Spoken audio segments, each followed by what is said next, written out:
नमस्कार विद्यार्थी मित्रांनो, कंबाईन मेंटर ऑफिशियलच्या यूट्यूब चॅनलवरती आपलं स्वागत आहे. आपण पॉलिटी राऊंडअप 2025 पाहतोय. हा त्याच्यातला भाग 1 आहे आणि भाग 1 मधलं लेक्चर नंबर 2 आहे. खरं तर आपल्याला हे एकाच ह्याच्यामध्ये शूट करायचं होतं, परंतु काही टेक्निकल बाबीमुळे हे आपल्याला सलग शूट नाही करता आलं. त्याच्यामुळे याचा पार्ट 2 केलेला आहे. पार्ट 1 जर का पाहिला नसेल तर याच्या पाठीमागचं लेक्चर आहे, तर ते पार्ट 1 आहे.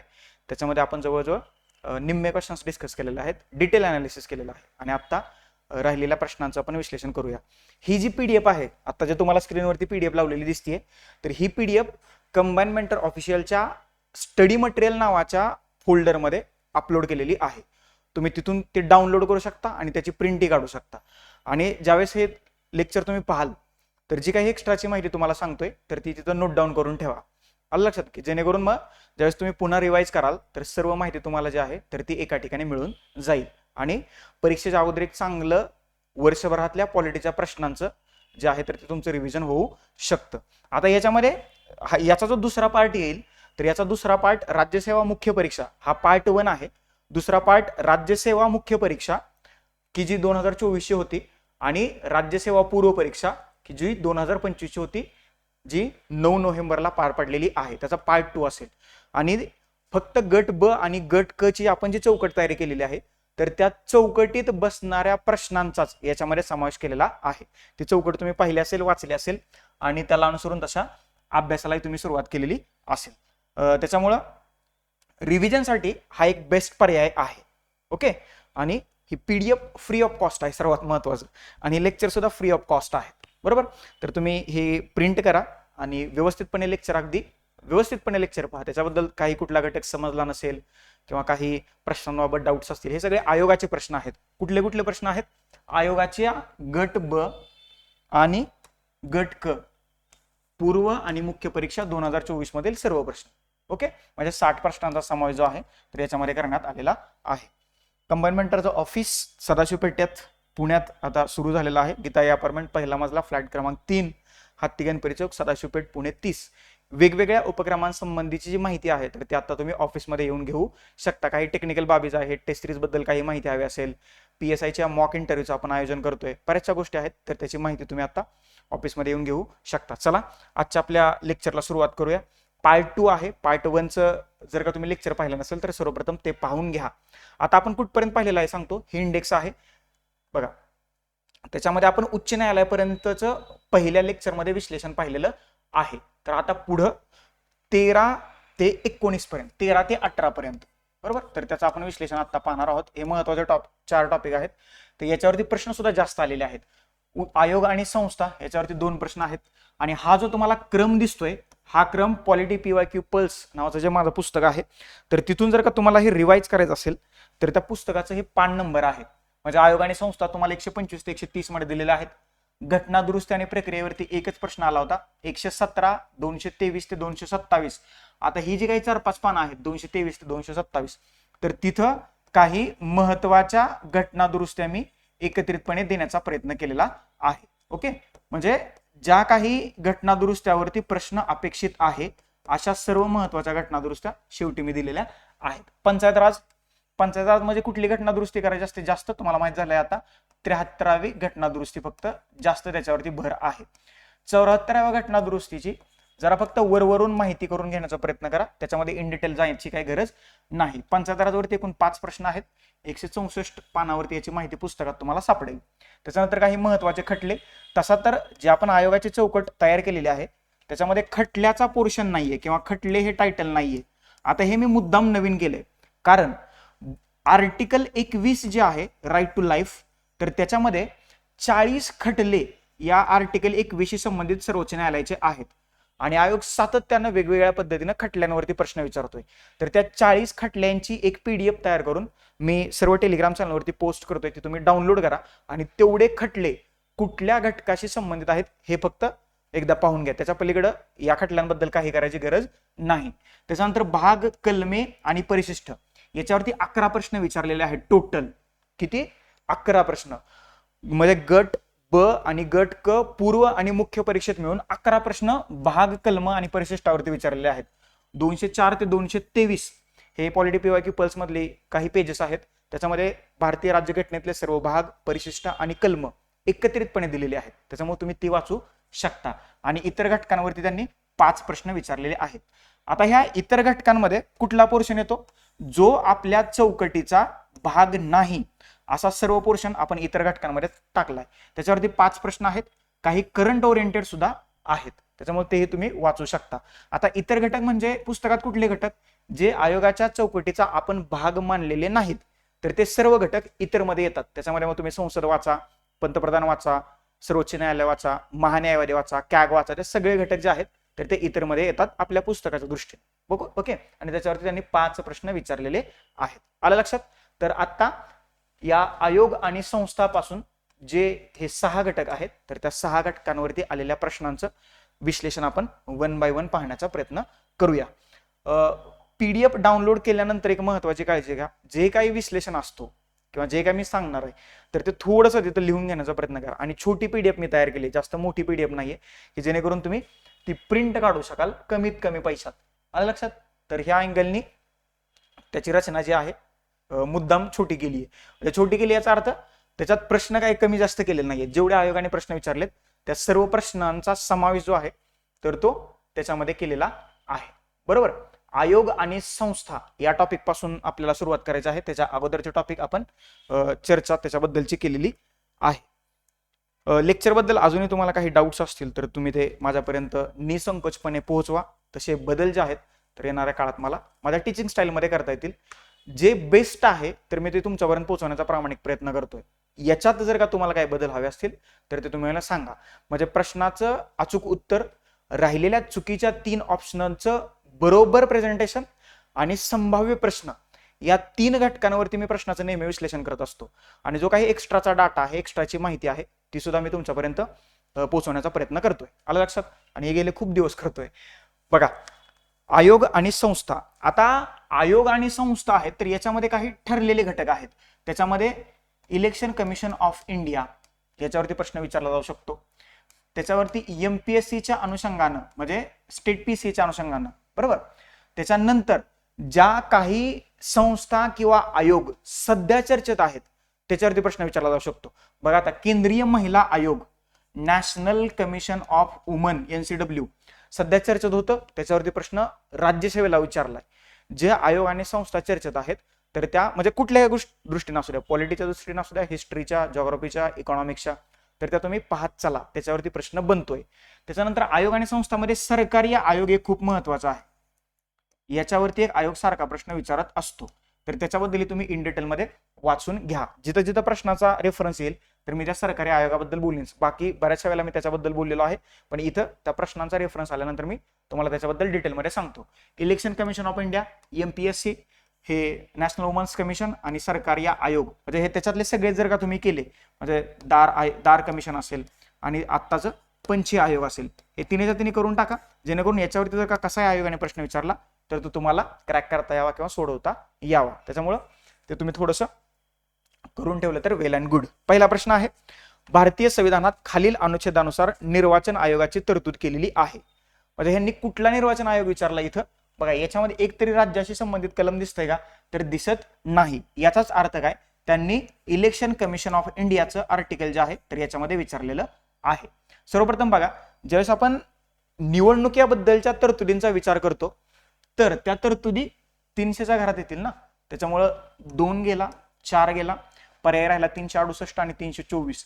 368 जे आहे तर ते घटना दुरुस्तीशी संबंधित असणारं कलम आहे. त्याच्यामुळं ते तर काय तिथं येणार नाहीये. त्याच्यामुळं पर्याय क्रमांक 1 ही गेला. या प्रश्नाचं उत्तर आहे पर्याय क्रमांक 3.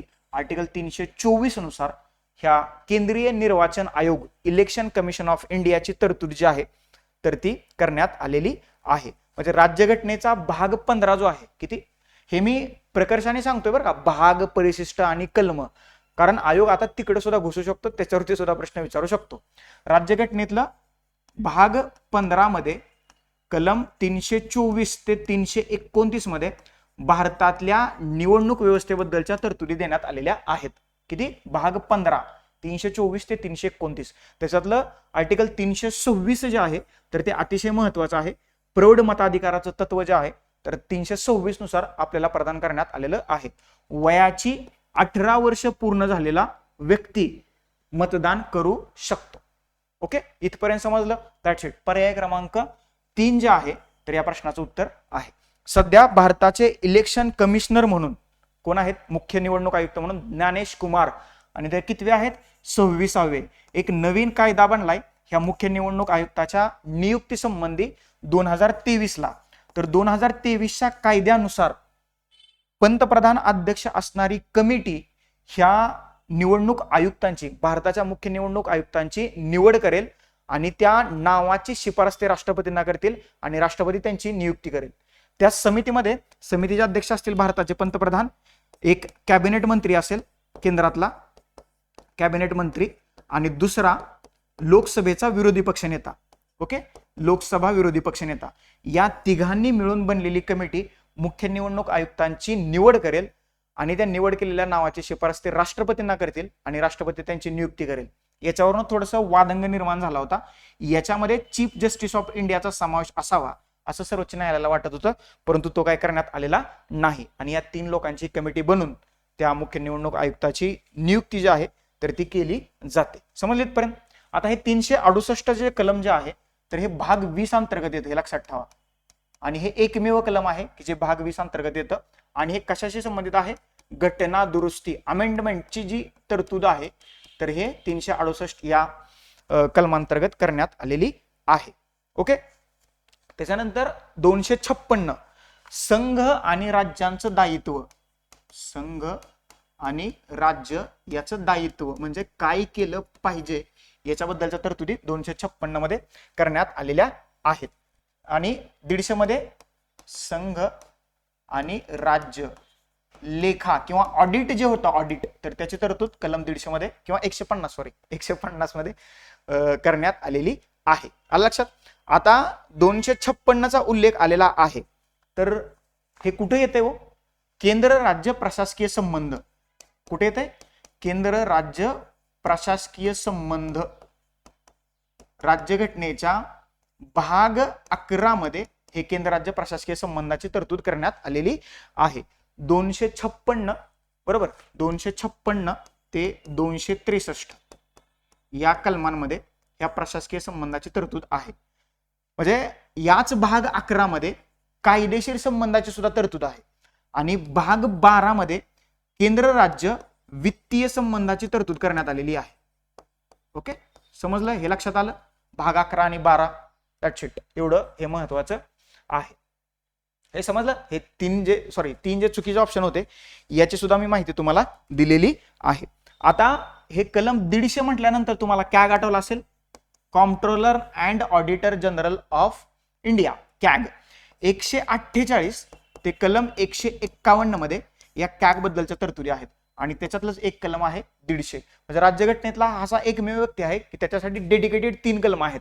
48, 49, 50 आणि 51 4 कलम आहेत. कॅग, महालेखा परीक्षक, हे तुम्ही ऐकलं असेल. आणि 150 मध्ये काय सांगितलंय? संघ आणि राज्यांच्या लेख्यांचं स्वरूप कसं असेल याची माहिती आपल्याला तिथं दिलेली दिसते. कॅग वरती काय कंबाईनला प्रश्न येत नाही, त्याच्यामुळे हा नाही केला तरी चालेल, त्याच्यामुळे हे सोडून द्या. फक्त एक्स्ट्राची माहिती तुमच्याकडे नोट डाऊन केलेली असावी, त्या अँगलने मी तुम्हाला तो सांगण्याचा प्रयत्न केलेला आहे. मेन्सला जर का चुकून प्रश्न विचारला तर तो तुमचा चुकता कामा नाही, हा त्याच्या पाठीमागचा एक प्रामाणिक प्रयत्न. चलो, समजलं? या प्रश्नाचं उत्तर आहे पर्याय क्रमांक 3. बाकीची सगळी माहिती तुम्हाला दिलेली आहे. सगळ्यात महत्वाचं, सध्या राज्याच्या निवडणूक म्हणजे स्थानिक स्वराज्य संस्थांच्या निवडणुका ज्या आहेत तर त्या सुद्धा चर्चेत आहेत. तर राज्य निवडणूक आयोग याचं कलम किती आहे? 243 के नुसार 73व्या घटना दुरुस्तीनुसार ह्या राज्य निवडणूक आयोगाची स्थापना करण्यात आलेली आहे. 1993 मध्ये महाराष्ट्र राज्य निवडणूक आयोगाची स्थापना आपल्याला झाल्याचं दिसतं. आलं लक्षात? ओके, आणि या 73व्या घटना दुरुस्तीच्या अंमलबजावणी 1993 मध्ये झालेलं आपल्याला दिसतंय. समजलं? 243 के अंतर्गत राज्य निवडणूक आयोगाची स्थापना केलेली आहे. विधानसभेच्या निवडणुका कोण घेतं? म्हणजे तुम्हाला असं वाटेल, म्हणजे जे नवीन आहेत त्यांच्यासाठी सांगतोय, विधानसभा राज्यात आहे, राज्याचा एक निवडणूक आयोग आहे. म्हणजे काय? विधानसभेच्या निवडणुका राज्य निवडणूक आयुक्त घेतो किंवा राज्य निवडणूक आयोग घेतो असं आपल्याला वाटू शकतं, परंतु आपल्याला वाटलेली प्रत्येकच गोष्ट खरी असेल याची गॅरंटी नाही. त्याच्यामुळे लक्षात ठेवा, लोकसभा आणि विधानसभा या ज्या निवडणुका आहेत तर या निवडणुका कोण घेतं? लोकसभेच्या आणि विधानसभेच्या निवडणुका ज्या आहेत तर या निवडणुका इलेक्शन कमिशन ऑफ इंडिया घेतं आणि राज्यातल्या स्थानिक स्वराज्य संस्था म्हणजे नागरी आणि ग्रामीण याच्या निवडणुकांची जबाबदारी जी असते तर ती राज्य निवडणूक आयोगावरती असते. ओके, आता ज्या महाराष्ट्रात निवडणुका पार पडतायत स्थानिक स्वराज्य संस्थांच्या असतील किंवा ग्रामपंचायती असेल ती जबाबदारी कोणाकडे आहे? इलेक्शन कमिशन ऑफ इंडियाकडे आहे की राज्य निवडणूक आयोगाकडे आहे? तर ती राज्य निवडणूक आयोगाकडे आहे. सध्या दिनेश वाघमारे हे नाव लक्षात ठेवा, हे महाराष्ट्र राज्य निवडणूक आयुक्त मुख्य आयुक्त म्हणून काम पाहत आहेत आणि 243 के अंतर्गत त्याची स्थापना करण्यात आलेली आहे राज्य निवडणूक आयोगाची. That's it. एक्स्ट्राची माहिती please point to be noted. चलो पुढे जाऊया. बघा पुढचा प्रश्न काय म्हणतोय, खूप पहिल्याच प्रश्नाबद्दल माहिती झाली. बघा, भारतातील पहिल्या महिला मुख्य निर्वाचन आयुक्त कोण आहेत? भारतातील पहिल्या विचारले, भारतातील पहिल्या आणि एकमेव, ह्याच्यानंतर एकही महिला मुख्य निवडणूक आयुक्त झालेली नाहीये आणि त्यांचं नाव आहे VS रमादेवी. हे लक्षात ठेवा, त्याच्यानंतर झालेली नाहीये. भारतातील पहिल्या, आणि इथं अजून एक शब्द माझ्याकडून ऍड करा, एकमेव. म्हणजे असा काही प्रश्न MPSC ने विचारलेला नाही पण मी सांगतो विचारला तर एकमेव मुख्य निर्वाचन आयुक्त म्हणून VS रमादेवी यांनी आपला कार्यकाल पार पाडलेला आहे. जयललिता ह्या तमिळनाडूच्या मुख्यमंत्री राहिलेल्या आहेत. त्याच्यानंतर स्वरूपा राणी आणि कमला नेहरू यांचं योगदान स्वातंत्र्य लढ्याशी संबंधित असल्याचं आपल्याला दिसतंय. परंतु ते हिस्ट्रीच्या बाजूने महत्वाचं आहे, पॉलिटिक्सच्या बाजूने फक्त निवडणूक आयुक्त आणि त्याच्याबद्दलच्या महत्वाच्या भूमिका. पहिले निवडणूक आयुक्त कोण होते यांच्याबद्दल बऱ्याच वेळेला प्रश्न विचारला आणि तो पॅटर्न जुना झालाय तरी सुद्धा लक्षात ठेवा, सुकुमार सेन. सुकुमार सेन भारताचे पहिले मुख्य निवडणूक आयुक्त होते. सध्या 26वे निवडणूक आयुक्त कोण आहेत? ज्ञानेश कुमार. ज्ञानेश कुमार सध्या भारताचे 26वे निवडणूक आयुक्त म्हणून काम पाहत आहेत. आलं लक्षात. आणि महाराष्ट्राचे 7वे निवडणूक आयुक्त म्हणून दिनेश वाघमारे सध्या काम पाहत आहेत. 243 के नुसार ह्या निवडणूक आयोगाची स्थापना करण्यात आलेली आहे. इकडे जास्त सारखं लक्ष जाते, रेकॉर्डिंग कसं चाललंय मला हे माझ्या राईट साईडला दिसतंय, त्याच्यामुळं मी तिकडं असं पाहतो की व्यवस्थित होतंय का. कारण जर का टेक्निकल काही प्रॉब्लेम आला तर ते पुन्हा सगळं लेक्चर पुन्हा एकदा नव्याने रेकॉर्ड करायला लागतंय. त्याच्यामुळे वेगळं काय समजून घेऊ नका. हे माझा राईट साईडला ती सगळी सिस्टीम आपण लावलेली आहे. सगळ्या गोष्टी अगदी दर्जेदार करण्याचा आपण प्रयत्न करतोय. त्याच्यामुळं काही टेन्शन घेण्याची काही गरज नाही. म्हणजे टीचिंग दर्जेदार आहे, क्वेश्चन पेपर दर्जेदार आहेत, एक्सप्लेनेशन दर्जेदार आहे, कंबाईन सगळा प्लॅटफॉर्म दर्जेदार आहे, सगळ्या फॅकल्टी दर्जेदार आहेत. फक्त तुम्ही अभ्यास दर्जेदार करा, संपला विषय. आणि मेन्सला क्वालिफाय व्हा. आणि मेन्सच्या दृष्टीने मग आपण चांगलं पुन्हा एकदा वेगळ्या पद्धतीने आपण नवीन प्रोग्राम, नवीन इनिशिएटिव्ह तुमच्यासोबत किंवा तुमच्या समोर घेऊन येऊया. समजलं? चलो पुढे जाऊया. पुढचा प्रश्न. हा, आता निवडणूक आयोगावरती किंवा निवडणूक आयोग आणि संस्थावरती त्यांनी 2च प्रश्न यावर्षी विचारलेले होते. आता पुढे जाऊया. पुढचा घटक आहे घटना दुरुस्ती आणि प्रक्रिया, म्हणजे constitution amendment and it's process. त्याच्यावरती किती प्रश्न विचारलेले ते आपण पाहूया. आता मी मागाशी सांगितल्याप्रमाणे राज्यघटनेच्या भाग 20 मध्ये कलम 368 अंतर्गत घटना दुरुस्ती कशी करता येईल याच्याबद्दलची माहिती दिलेली आहे. ह्या 368 मध्ये घटना दुरुस्तीचे 2च प्रकार सांगितलेत, परंतु एकूण राज्यघटनेत 3 प्रकारे दुरुस्ती करता येते. पहिला आहे साधं बहुमत, साधं बहुमत. दुसरं आहे विशेष बहुमत, विशेष बहुमत. आणि तिसरा प्रकार आहे विशेष बहुमत प्लस निम्म्या राज्यांची मान्यता, निम्म्या राज्यांची मान्यता. मी शॉर्टकट लिहिले, अजून एकदा सांगतो. साधं बहुमत, विशेष बहुमत, विशेष बहुमत प्लस निम्म्यापेक्षा जास्त राज्यांची मान्यता. या 3 प्रकारे भारताच्या राज्यघटनेत दुरुस्ती करता येते. राज्यघटनेत दुरुस्ती केली म्हणजे काय केलं जातं? राज्यघटनेतला एखाद्या भागामध्ये बदल केला जाऊ शकतो, एखाद्या भाग काढून टाकला जाऊ शकतो किंवा एखाद्या भागामध्ये नवीन तरतुदी ऍड केला जाऊ शकतात. या 3 गोष्टींनी घटनेत दुरुस्ती करता येते. याच्यावरती मी मागच्या टेस्ट सिरीजला प्रश्न बनवला होता. बघा, साधं बहुमत म्हणजे हे कार्यकारी मंडळाच्या बहुमताने घेतलेले निर्णय असतात. सगळ्यात महत्वाचं आहे विशेष बहुमत. आता काय आहे विशेष बहुमत? तर सभागृहाच्या एकूण सदस्य संख्येचं बहुमत, म्हणजे सभागृहात जर का 50 लोक असतील तर याचं विशेष बहुमत म्हणजे किती?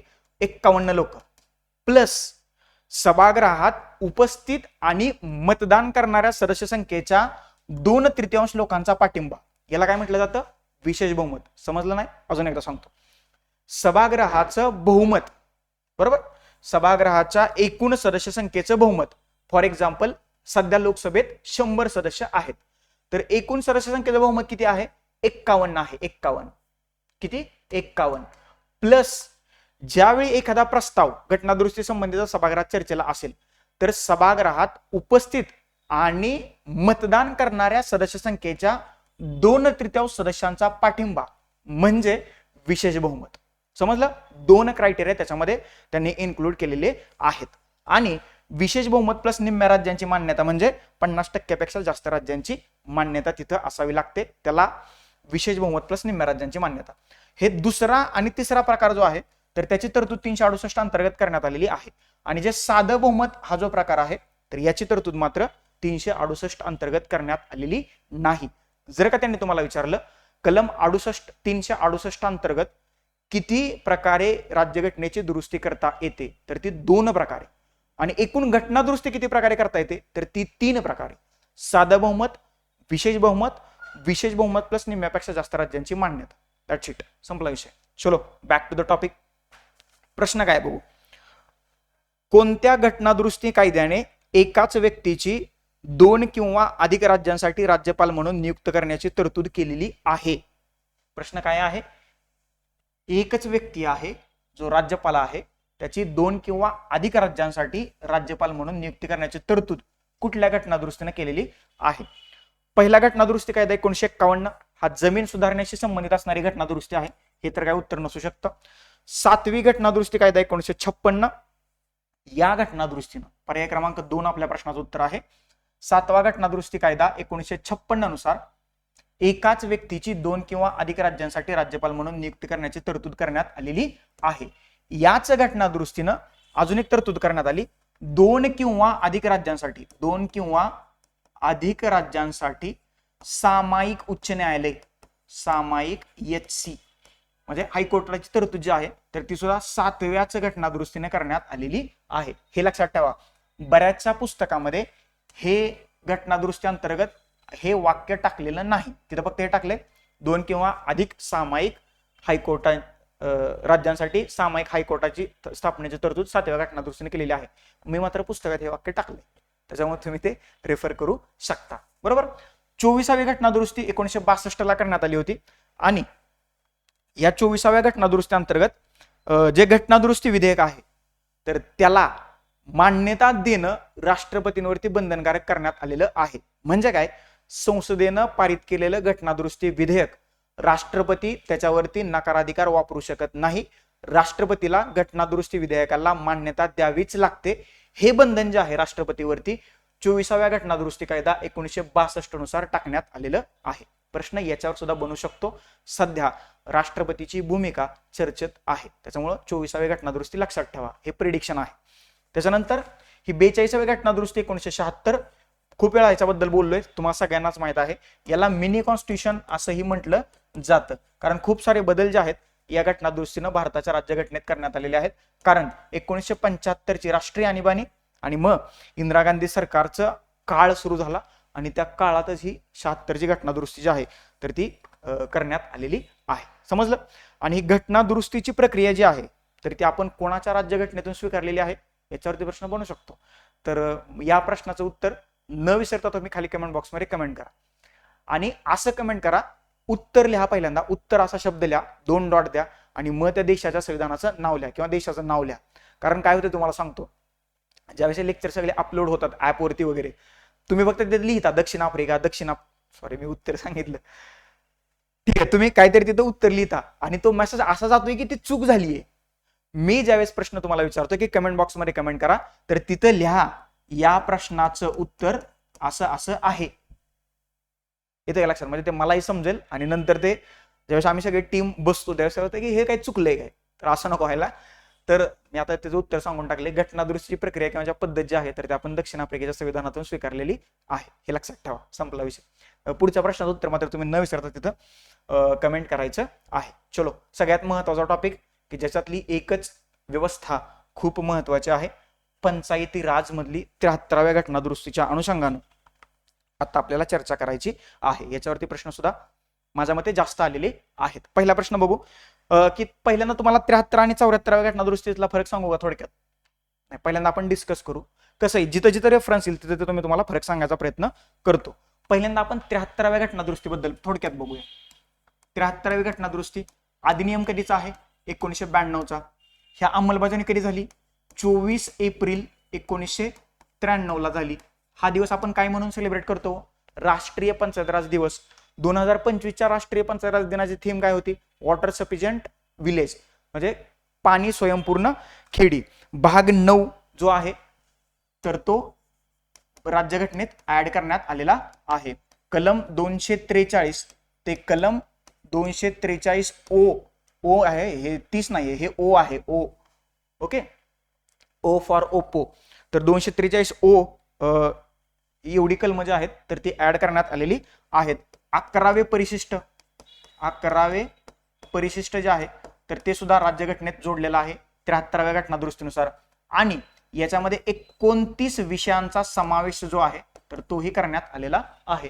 73वी घटनादुरुस्ती शॉर्ट बट स्वीट अशी आहे. अधिनियम 1992चा, अंमलबजावणी 24 एप्रिल 1993.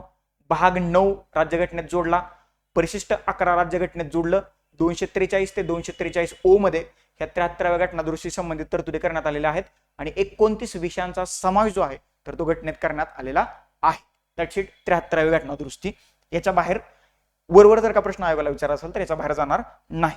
आता 74वी घटनादुरुस्ती कुठे लिहू? चला ते क्लीन करतो. 74व्या घटनादुरुस्तीबद्दल माहिती पाहूया. 74वी घटनादुरुस्ती अधिनियम, चला जरा थोडंसं चांगलं लिहितो. 74वी घटनादुरुस्ती अधिनियम कधीचा आहे? 1992चा. याला मान्यता कधी मिळाली?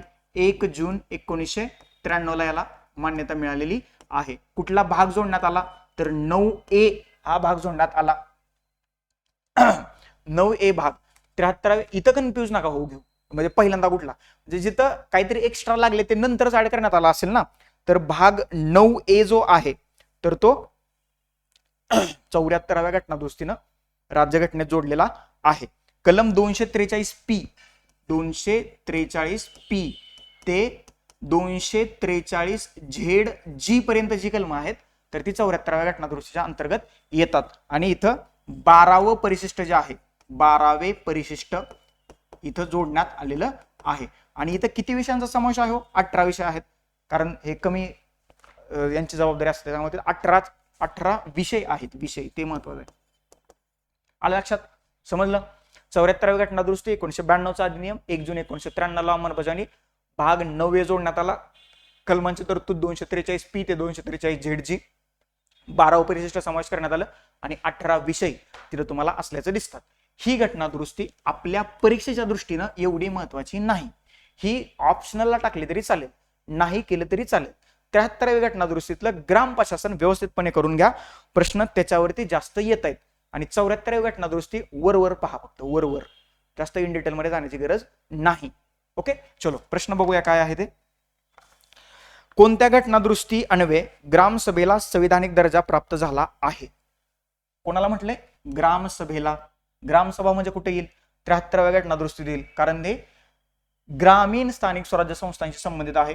73वी घटनादुरुस्ती अधिनियम 1992चा आणि 93 ला त्याची अंमलबजावणी झालेली आहे. मग ग्रामसभेला या घटनादुरुस्ती अंतर्गत संविधानिक दर्जा प्राप्त झाल्याचं आपल्याला दिसतं. आणि या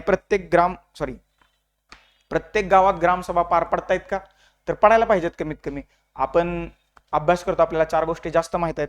जर का तुम्ही राजकारणात सक्रिय असाल तर किती व्हायला पाहिजेत याही प्रश्नाचं उत्तर एकदा कमेंट बॉक्समध्ये कमेंट करा. आता मी सांगणार नाही, आता तुम्ही कमेंट बॉक्समध्ये कमेंट करायचं आहे.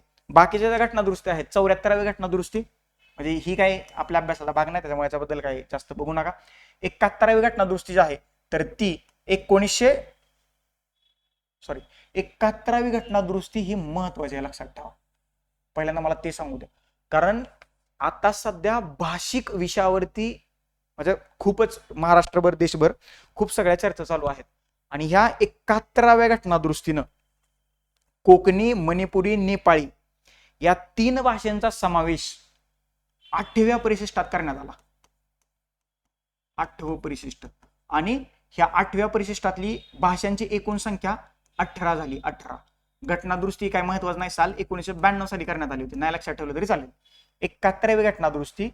या घटनादुरुस्तीनुसार 8व्या परिशिष्टात कोकणी, मणिपुरी आणि नेपाळी या भाषांचा समावेश करण्यात आलेला आहे. आणि 8व्या परिशिष्टातली एकूण भाषांची संख्या तिथं 18 झाल्याचं दिसतं. आता तिथं 8व्या परिशिष्टात 22 भाषा आहेत. ते पुढे मी तुम्हाला सांगतो व्यवस्थितपणे. त्याच्यानंतर कुठली राहिली? 61वी घटनादुरुस्ती, की जी 1989 रोजी साली करण्यात आली होती, नॉट रोजी. आणि यानं मतदानाचं वय जे आहे तर ते 21 वरून कमी करून 18 करण्यात आलं. युकेनं काय केलं माहिती का? युके, युनायटेड किंगडम, त्यांच्या 2029 मध्ये सार्वत्रिक निवडणुका पार पाडणार आहेत, म्हणजे अजून 4 वर्षांनी, 5 वर्षांनी.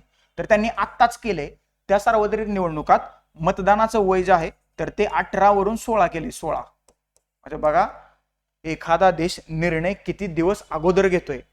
निर्णय अगोदर घेतल्यामुळं त्याची अंमलबजावणी व्यवस्थितपणे होऊ शकते. नाहीतर आपल्यात कसं असतं, आज निर्णय घ्यायचा आणि उद्या संध्याकाळी त्याची अंमलबजावणी सुरू होते. आणि त्याच्यामुळे काय काय होतं ते तुम्हाला माहिती आहे, नोटाबंदीत आपण ते अनुभवलंय. त्याच्यामुळं वेळ जर का दिला तर लोक प्रिपेअर होतात आणि चांगलं काम तिथं होऊ शकतं. ओके. तर ह्या 61व्या घटनादुरुस्तीनं भारतात मतदानाचं वय जे आहे तर ते कमी केलं. त्याच्यामुळे निवडणूक आयोगातली सदस्यांची संख्या वाढली. आलं लक्षात? कारण वोटर वाढले. समजलं? तर याच्याबद्दलची माहिती इथं मी तुम्हाला आता दिलेली आहे. पुढचा प्रश्न काय म्हणतोय बघा.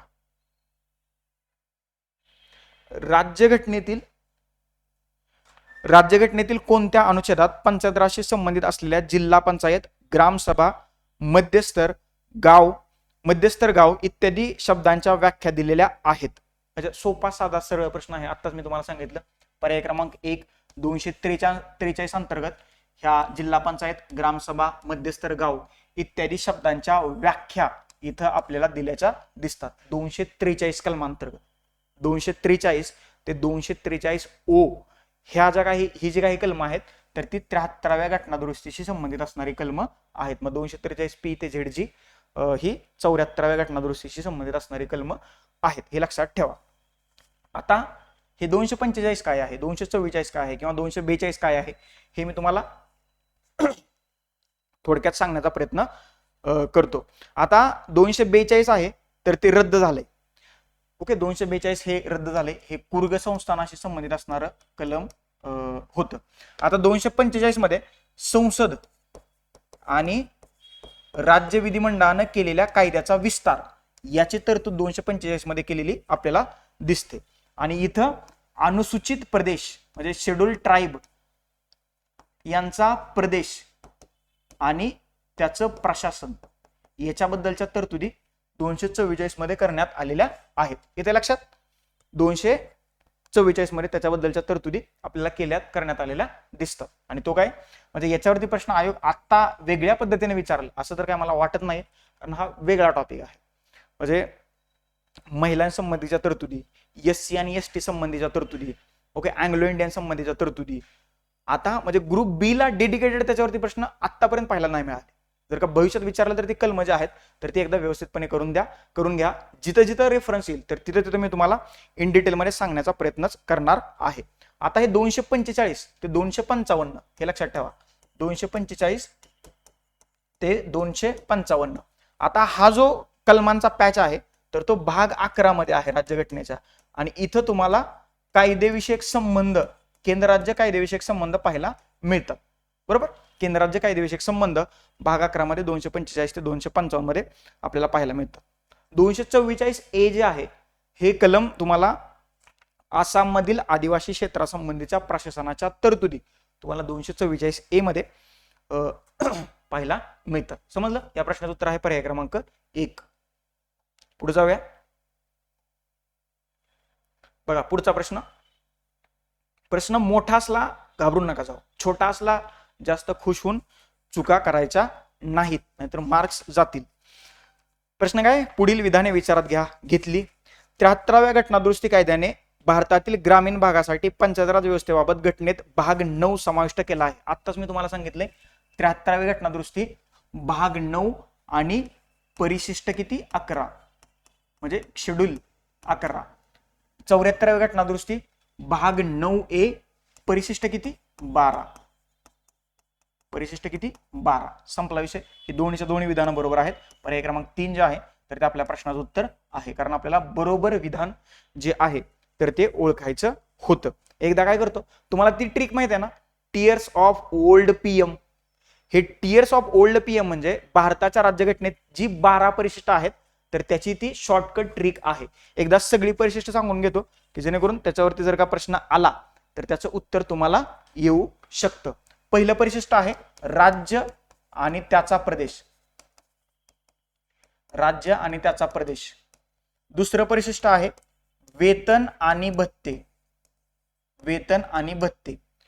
तिसरं परिशिष्ट आहे शपथांचे नमुने. म्हणजे तुम्हाला जी शपथ घ्यायला लागते मंत्री आमदार खासदार झाल्यानंतर, शपथाचे नमुने तिसऱ्या परिशिष्टात देण्यात आलेले आहेत. चौथं परिशिष्ट जे आहे तर राज्यसभेतील राज्यांचं प्रतिनिधित्व. राज्यसभेतील जागा. एवढंच लिहितो मी. हे तुम्ही मी जे सांगतोय ते नोट डाऊन करा, हे जर का तुम्हाला समजत नसले तर. बरोबर. चौथं परिशिष्ट. पाचव्या परिशिष्टामध्ये अनुसूचित, शॉर्ट लिहितो, शेड्यूल ट्राईब क्षेत्राचं प्रशासन. सहाव्या परिशिष्टामध्ये शेड्यूल ट्राईब, त्याच्यामध्ये नॉर्थ ईस्ट मधली 4 राज्य आहेत, त्याच्यामध्ये ईशान्य भारतातली 4 राज्य आहेत. मराठीत सांगतो, आसाम, मेघालय, हे नोट डाऊन करा, मेघालय, मिझोराम आणि त्रिपुरा. या 4 राज्यांचा समावेश जो आहे डेडिकेटेड 6व्या परिशिष्टामध्ये करण्यात आलेला आहे. त्याच्यानंतर वरती लिहितो 7व्या परिशिष्टामध्ये सूची देण्यात आलेली आहे. केंद्र राज्य अधिकाऱ्यांच्या विभागणीची तरतूद जी आहे 7व्या परिशिष्टामध्ये करण्यात आलेली आहे. 8व्या परिशिष्टात भाषा आहेत. 9व्या परिशिष्टात विवेक्षित कायदे आहेत, हे लक्षात ठेवा. 10वं परिशिष्ट पक्षांतर बंदीशी संबंधित आहे. पक्षांतर बंदीशी संबंधित असणारं 10वं परिशिष्ट आहे. 11वं परिशिष्ट जे आहे तर त्या ग्रामीण स्थानिक स्वराज्य संस्थांशी संबंधित आहे, म्हणजे पंचायत राज. 12वं परिशिष्ट जे आहे तर नागरी स्वराज्य संस्थांशी संबंधित असणारं हे 12वं परिशिष्ट आहे, किंवा शहरी. That's it. ही 12 परिशिष्ट पाठ करा. याच्याबद्दल प्रश्न आयोग विचारू शकतो. हे मी 1 बाय 1 सांगितलेलं आहे, तुम्ही लिहून सुद्धा घेतलेलं असेल. चलो, संपला विषय. याचं उत्तर आहे पर्याय क्रमांक 3. दोन्हीच्या दोन्ही विधानं या ठिकाणी आपल्याला बरोबर असल्याचं दिसून येतंय. पुढचा प्रश्न काय म्हणतोय बघा. भारतीय राज्यघटनेच्या कलम 243 प्रमाणे प्रत्येक ग्रामपंचायत त्यावेळी अंमलात असलेल्या कोणत्याही कायद्यान्वये ती तत्पूर्वीच विसर्जित झाली नसेल तर डॅश डॅश 5 वर्षापर्यंत अस्तित्वात राहील. म्हणजे मुदत जी असते तर 5 वर्षांची असते, परंतु ती 5 वर्ष कुठून सुरू होतात? त्याचं उत्तर आहे तिच्या निवडणुकीनंतरच्या पहिल्या बैठकीकरता नियत केलेल्या दिनांकापासून. म्हणजे तुमच्या गावातल्या ग्रामपंचायतीची आता निवडणूक झालेली आहे. तुम्हाला माहित आहे की कलम 243 अंतर्गत तुमच्या ग्रामपंचायतीचा कालावधी 5 वर्ष एवढा आहे, परंतु हे 5 वर्ष मोजायचे कुठून? ज्या वेळेला ग्रामपंचायतीची पहिली बैठक होईल. पहिली बैठक म्हणजे पहिली बैठक झाली 11 नोव्हेंबरला, म्हणजे माझ्या वाढदिवसा दिवशी, तर तिथून पुढच्या 5 वर्षाच्या 11 नोव्हेंबर पर्यंत. आलं लक्षात? पहिल्या बैठकीपासून 5 वर्ष एवढी त्याची तरतूद असते. कलम 243 मध्ये तुम्हाला पंचायतींचा कालावधीची तरतूद कलम 243 मध्ये करण्यात आलेली आहे. आणि 5 वर्ष पहिल्या बैठकीपासून सहसा 5 वर्ष मोजली जातात. ज्यावेळेस ते सगळे पहिल्यांदा एकत्र येतात तिथून पुढे हा 5 वर्षाचा कालावधी जो असतो तर तो आपल्याला दिलेला आहे. आताच प्रश्न आला होता, कलम 243 अंतर्गत व्याख्या दिलेल्या आहेत, म्हणजे जिल्हा पंचायत, मध्य पंचायत आणि गाव. त्याच्यानंतर 243 मध्ये ग्रामसभेची तरतूद करण्यात आलेली आहे. कशाची? ग्रामसभेची. 243 मध्ये ग्रामसभेची तरतूद करण्यात आलेली आहे. पुढे जशी जशी कलम येतील तर त्याची मी तुम्हाला इन डिटेल मध्ये माहिती देण्याचा प्रयत्न करतो. पर्याय क्रमांक 3 जे आहे या प्रश्नाचं अचूक उत्तर आहे, अंडरलाईन केलेलं. संपला विषय. चलो पुढे जाऊया. पुढचा प्रश्न बघा काय आहे. पुढचा प्रश्न कलम विचारलेले आहेत तर त्याच्यावरती आपण बघूया. काय म्हणतोय, भारतीय संविधानाच्या खालीलपैकी कोणत्या कलमाद्वारे पंचायतीमध्ये महिलांना आरक्षणाची तरतूद करण्यात आलेली आहे? म्हणजे असं कुठलं तरी कलम आहे 4 कलमापैकी त्याच्यामध्ये महिलांना पंचायतीमध्ये आरक्षणाची तरतूद करण्यात आलेली आहे. महाराष्ट्रात 50% आरक्षणाची तरतूद आहे. देशात महिलांना पंचायतीमध्ये 50% आरक्षण देणारं पहिलं राज्य कोणतं? या प्रश्नाचं उत्तर न विसरता कमेंट बॉक्समध्ये तुम्ही कमेंट करायचं आहे. जो लगेच कमेंट करेल त्याला काय नाही, त्याला त्याचं उत्तर पिन केलं जाईल.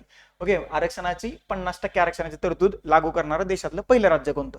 मी अजून एक हिंट देतो तुम्हाला, महाराष्ट्रात ह्या पंचायतीमध्ये महिलांना 50% आरक्षणाची तरतूद केलेली आहे. आणि आता 106व्या घटना दुरुस्ती अनुषंगानं देशात लोकसभा आणि विधानसभेमध्ये 33% आरक्षणाची तरतूद केलेली आहे. 2029 नंतर हे लागू होणार आहे. तर तुर्तास या प्रश्नाचं उत्तर काय आहे? 243D अनुसार पंचायतीमध्ये महिलांना आरक्षणाची तरतूद केलेली आहे आणि हे आरक्षण सध्या 50% एवढं आहे, म्हणजे जेवढे पुरुष तेवढ्या महिला, इक्वॅलिटीसाठी 243D. आता 243B जे आहे तर ती पंचायतीची स्थापना, बी काय आहे थोडक्यात लिहितो, पंचायतीची स्थापनेची तरतूद जी आहे तर ती 243B मध्ये करण्यात आलेली आहे, म्हणजे ही पंचायत राजची कलम आहेत. त्याच्यानंतर 243C मध्ये पंचायतीची रचना, सॉरी आता फक्त इथे लिहितो रचनेबद्दलची तरतूद करण्यात आलेली आहे. 243E मध्ये वरती आपण पाहिलं पंचायतीचा कालावधी, याच्याबद्दलची तरतूद आहे, पंचायतीचा कालावधी, कारण वरती याच्यावरतीच प्रश्न आला होता ना 243E, आणि त्याचं उत्तर सुद्धा आपण पाहिलेलं आहे. 243I मध्ये राज्य वित्त आयोग, सध्या हे लक्षात ठेवा, हे अतिशय महत्वाचं आहे, राज्य वित्त आयोग याची तरतूद 243I मध्ये करण्यात आली, आय मध्ये, आणि सध्या राज्यात 6वा वित्त आयोग आहे आणि नितीन करीर त्याचे अध्यक्ष आहेत. नितीन करीर याच्यावरती विचारलं जाऊ शकतं कारण हे चर्चेत आहे सध्या. 243I आणि 243K काय आहे मगाशी सांगितलं होतं, राज्य निवडणूक आयोग. हे नोट डाऊन करा, हे मला तर वाटतं याच्यावरती प्रश्न ते विचारतीलच. 243J वरती प्रश्न विचारून झालाय, पंचायतींचे लेखे, ओके, ऑडिट. समजलं, आलं लक्षात, दॅट शीट. समजलं इथपर्यंत? महत्वाच्या गोष्टी मी तुम्हाला इथं सांगितलेल्या आहेत. पुढचा प्रश्न, पंचायत राज बद्दल एवढेच प्रश्न त्यांनी या 2025 मध्ये झालेल्या परीक्षेत विचारलेले आहेत. पुढचा टॉपिक आहे आपला खटले. आता हे खटले कुठले येतो? हे सर्वोच्च न्यायालयातले महत्वाचे खटले आहेत. ओके, फंडामेंटल राईट्स मधला आर्टिकल 21 जे आहे, राईट टू लाईफ, तर त्या अनुषंगाने जे महत्वाचे खटले आहेत तर त्याच्याबद्दल माहिती पाहून घ्या. बाकीचे इन डिटेल मध्ये काय करण्याची गरज नाहीये. ते 40 खटले मी मागाशी सांगितल्याप्रमाणे तुमच्यापर्यंत पोहोचवण्याची मोरल रिस्पॉन्सिबिलिटी माझी आहे, तेथे मी पोहोचवतो. आणि तुमची मोरल रिस्पॉन्सिबिलिटी काय आहे ते वाचून त्याचा अभ्यास करणं आणि त्याच्यावरती आलेले प्रश्न व्यवस्थितपणे सोडवणं आणि मार्क्स मिळवणं. That sheet. अभ्यास करा व्यवस्थित. म्हणजे तुम्हाला माहिती आहे आता काय परिस्थिती आहे महाराष्ट्रात किंवा देशात, बेरोजगारीचं प्रमाण वगैरे. अभ्यास झाला पाहिजे चांगला, आणि जर का होत नसेल तर हे बंद करून दुसरं काहीतरी केलेलं कधीही चांगलं. माझं असं मत आहे, जर का उतरलायच ह्याच्यात, करायचंच आहे तर एकदा करूनच घ्या, करूनच टाका म्हणतोय मी, करून घ्या नाही, पोस्ट काढूनच बाहेर पडा, त्याच्यात खूप मोठा आनंद आहे. आलं लक्षात? म्हणजे सगळेच प्रश्न जोरात थोडंसं विषयांतर होते, नंतर कधीतरी या विषयावरती निवांतपणे बोलू. जर का आपल्या ऑफिसला भेट झाली तर आपण या विषयावरती एकदा सखोल परीक्षाभिमुख एकदा बोलूया आपण, कारण हा विषय खूप बोलण्यासारखा आहे आणि ऐकवण्यासारखा आहे. ऐकून घ्याल, तुमच्याकडून सुद्धा काही मला नवीन गोष्टी शिकायला मिळतील. चला क्वेश्चन वरती येऊया, जास्त विषयांतर नको. परमानंद कटारा विरुद्ध युनियन ऑफ इंडिया हे प्रकरण किंवा हा खटला खालीलपैकी कोणत्या बाबीशी संबंधित आहे? तर याचं उत्तर आहे वैद्यकीय निगा. ओके, म्हणजे तुम्हाला माहित असेल एखादा ऍक्सिडेंट जर का झाला तर तो ऍक्सिडेंट झाल्यानंतर त्या संबंधित व्यक्तीला जर का हॉस्पिटलमध्ये घेऊन गेलं तर अगोदर बऱ्याचशा प्रोसेस कराव्या लागायच्या, परंतु पहिल्यांदा आता नियम सांगतोय, पहिल्यांदा त्या व्यक्तीला ऍडमिट करा आणि त्याला जी काही सगळी वैद्यकीय मदत लागते ती करायला सुरुवात करा, आणि मग हे कोर्ट कचेऱ्या पोलीस नंतर करत बसा, कारण याच्यापेक्षा प्रत्येक व्यक्तीचा जीव महत्वाचा आहे. आणि हा परमानंद कटरा विरुद्ध युनियन ऑफ इंडियामध्ये वैद्यकीय निगा किंवा मेडिकल केअरला सर्वोच्च न्यायालयानं अनन्यसाधारण महत्व दिलेलं आहे. आणि राईट टू लाईफ आर्टिकल 21 संबंधित हा खटला सर्वोच्च न्यायालयात उभा राहिलेला आपल्याला दिसतो 1989 मध्ये. आलं लक्षात? परमानंद कटारा विरुद्ध union of India. That's it. पर्याय क्रमांक 1 जे आहे तर ते आपल्या प्रश्नाचं उत्तर आहे. पुढचा प्रश्न, आता हा प्रश्न सर्वांच्या परिचयाचा आहे.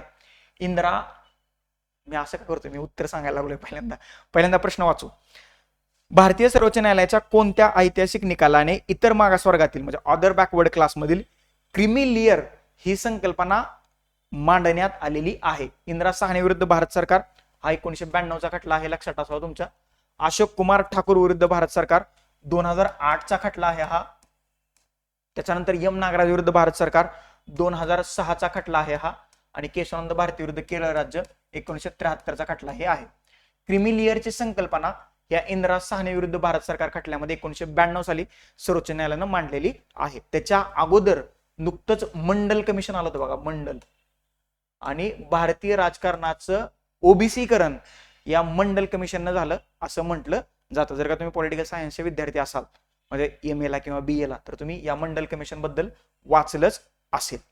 ओके, ह्या इंदिरा साहनी खटल्यालाच मंडल आयोग खटला या नावाने सुद्धा ओळखलं जातं. कारण मंडल आयोगाच्या शिफारशी लागू कराव्यात किंवा लागू करण्यात याव्यात अशी जी काही तरतूद आहे तर या खटल्यामध्ये करण्यात आल्याचं आपल्याला दिसतं. आणि याच खटल्यानं ह्या इतर मागासवर्गात अंतर्गत ही क्रिमी लेअर ही जी संकल्पना आहे तर ती संकल्पना आपल्याला मांडल्याचं दिसतं. हा अशोक कुमार ठाकूर हा जो खटला आहे ना, हा 2008 ला सर्वोच्च न्यायालयात उभा राहिलेला होता. आणि ज्या राष्ट्रीय महत्वाच्या संस्था आहेत त्याच्यामध्ये IIT, त्याच्यानंतर IIMS, एम्स किंवा IIM या महत्वाच्या संस्थांमध्ये ओबीसींना 27% आरक्षणाची तरतूद जी आहे तर या अशोक कुमार ठाकूर विरुद्ध भारत सरकार या 2008च्या खटल्यात सर्वोच्च न्यायालयाअंतर्गत करण्यात आलेली आहे. बरोबर. आणि हा यम नागराज विरुद्ध भारत सरकार कायदा हा 2006 मध्ये सुप्रीम कोर्टात उभा राहिलेला होता. आणि SC आणि STंना पदोन्नतीमध्ये आरक्षणाची तरतूद जी आहे तर या कायद्यानुसार अंतर्गत करण्यात आलेली आहे. आणि सगळ्यात महत्वाचा खटला आहे केशवानंद भारती विरुद्ध केरळ राज्य 1973 ला. मागच्या 2-3 वर्षापूर्वी केशवानंद भारतींचं निधन झालेलं आहे आणि या खटल्याला 75 वर्ष सुद्धा पूर्ण झालेली आहेत. आजपर्यंत सर्वात मोठं सर्वोच्च न्यायालयाचं बेंच खंडपीठ या खटल्यासाठी बसलेलं होतं.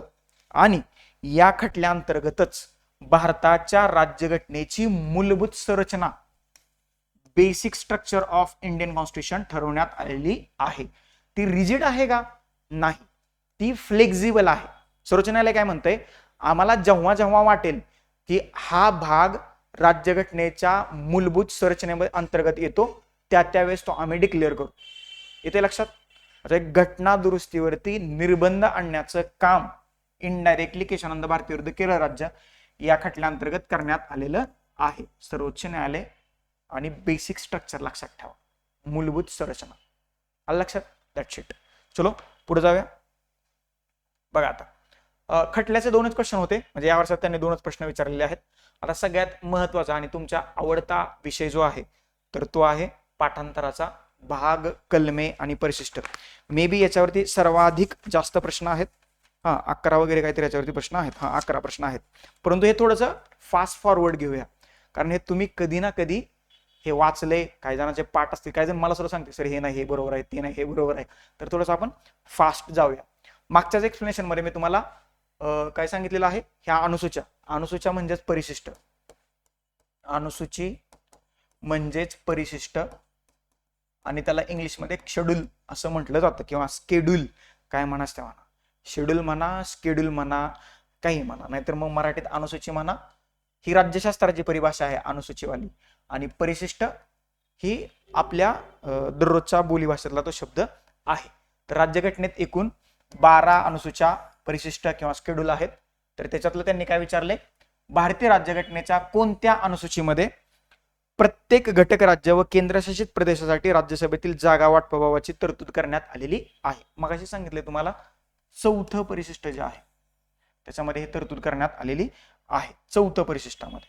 कितव्या? 4थ्या. पर्याय क्रमांक 4 आपल्या प्रश्नाचं या ठिकाणी बरोबर उत्तर आहे. परिशिष्ट 1 मध्ये राज्य आणि त्याच्याशी संबंधित प्रदेश याच्याबद्दलची तरतूद पहिल्या परिशिष्टामध्ये करण्यात आलेली आहे. दुसऱ्या परिशिष्टामध्ये वेतन आणि भत्त्यांबाबतची तरतूद आहे. तिसऱ्या परिशिष्टामध्ये शपथांचे नमुने आहेत, हे लिहून घ्या तिथं पुढंच. शपथांचे नमुन्याबद्दलची तरतूद ह्या तिसऱ्या परिशिष्टात. आणि 4थं परिशिष्ट विविध राज्य आणि केंद्रशासित प्रदेशातल्या राज्यसभेतील जागा 4थ्या परिशिष्टात. म्हणजे लक्षात कसं ठेवायचं, माणूस मेल्यानंतर किती जणांचा गंधावरून जातो? 4 जणांचा. काही तुम्ही ट्रिक बघा, एक गोष्ट लक्षात ठेवा, मी तुम्हाला किती जरी चांगल्या ट्रिक सांगितल्या तुमच्या लक्षात नाही राहणार. त्याच्यामुळे तुम्हाला जशा आणि कशाही ट्रिक बनवा, पण काहीतरी लक्षात ठेवा काहीतरी करून. तुम्हाला जे वाटेल ते ट्रिक बनवा. आलं लक्षात. ही परिशिष्ट लक्षात ठेवण्याची मी ट्रिक्स तुम्हाला सांगितली होती. Tears of old PM.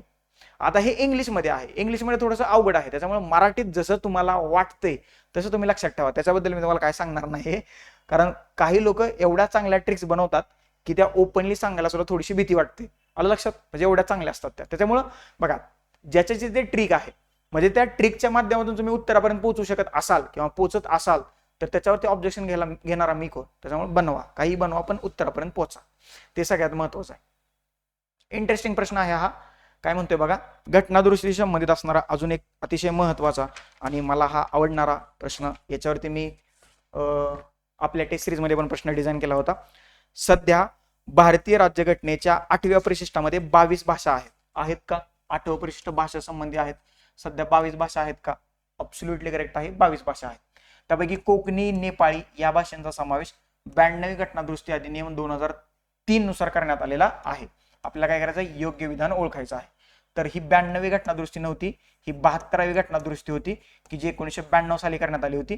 या घटनादुरुस्तीने 3 भाषा ऍड करण्यात आल्या. त्याच्यामध्ये मणिपुरी, त्याच्यानंतर आहे दुसरी कोकणी आणि तिसरी आहे नेपाळी.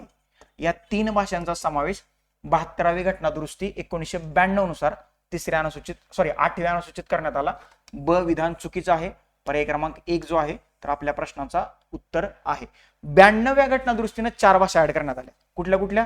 बोडो, तुम्ही ते लक्षात ठेवलं असेल बघा, बोडो मास, बोडो, डोगरी, मैथिली आणि संथाली. या 4 भाषांचा समावेश 92वी घटनादुरुस्ती 2003 नुसार 8व्या परिशिष्टात करण्यात आला आणि टोटल सध्या 8व्या परिशिष्टात 22 भाषांचा समावेश आहे. सध्या मैथिली ही भाषा आणि मैथिली ही व्यक्ती चर्चेत आहे, कारण बिहारची निवडणूक नुकतंच संविधानाच्या मैथिली भाषेतील आवृत्तीचं प्रकाशन करण्यात आलं, हे लक्षात ठेवा. आणि मैथिली ठाकूर नावाची भारतातली सर्वात कमी वयाची व्यक्ती आमदार झाली आहे बिहारमधनं. आणि त्याच बिहारमध्ये, म्हणजे मी खरं तर नाही बोलायला पाहिजे परंतु राहत नाही, एक लेडी आमदार म्हणून निवडून आली आहे. आणि जो त्यांना एक पेपर दिला जातो शपथ घेण्यासाठी, त्याच्यावरती लिहिलंय त्या महिलेला तेही वाचता येत नाही. म्हणजे तुम्हाला अधिकारी होण्यासाठी तुम्हाला ग्रॅज्युएट झालेली लोक पाहिजे आणि आमदार होण्यासाठी मात्र निरक्षर व्यक्ती चालू शकतात. विचार करण्यासारख्या या गोष्टी आहेत. त्यामुळं बघा कुठलं क्षेत्र किती चांगलं आहे आणि कुठलं क्षेत्र निवडायचं. मैथिली भाषा लक्षात ठेवा, कारण नुकतंच संविधानाची मैथिलीतली आवृत्ती, मैथिली भाषेतली आवृत्ती प्रकाशित झालेली आहे. ओके, आता भाषांचा विषय निघालायच तर थोडंसं अभिजात भाषांबद्दल सुद्धा मी बोलून घेतो, कारण संधी मिळाला मी चान्स मारा सोडत नाही. अभिजात भाषा किती आहेत? सध्या 11 आहेत. 11 2000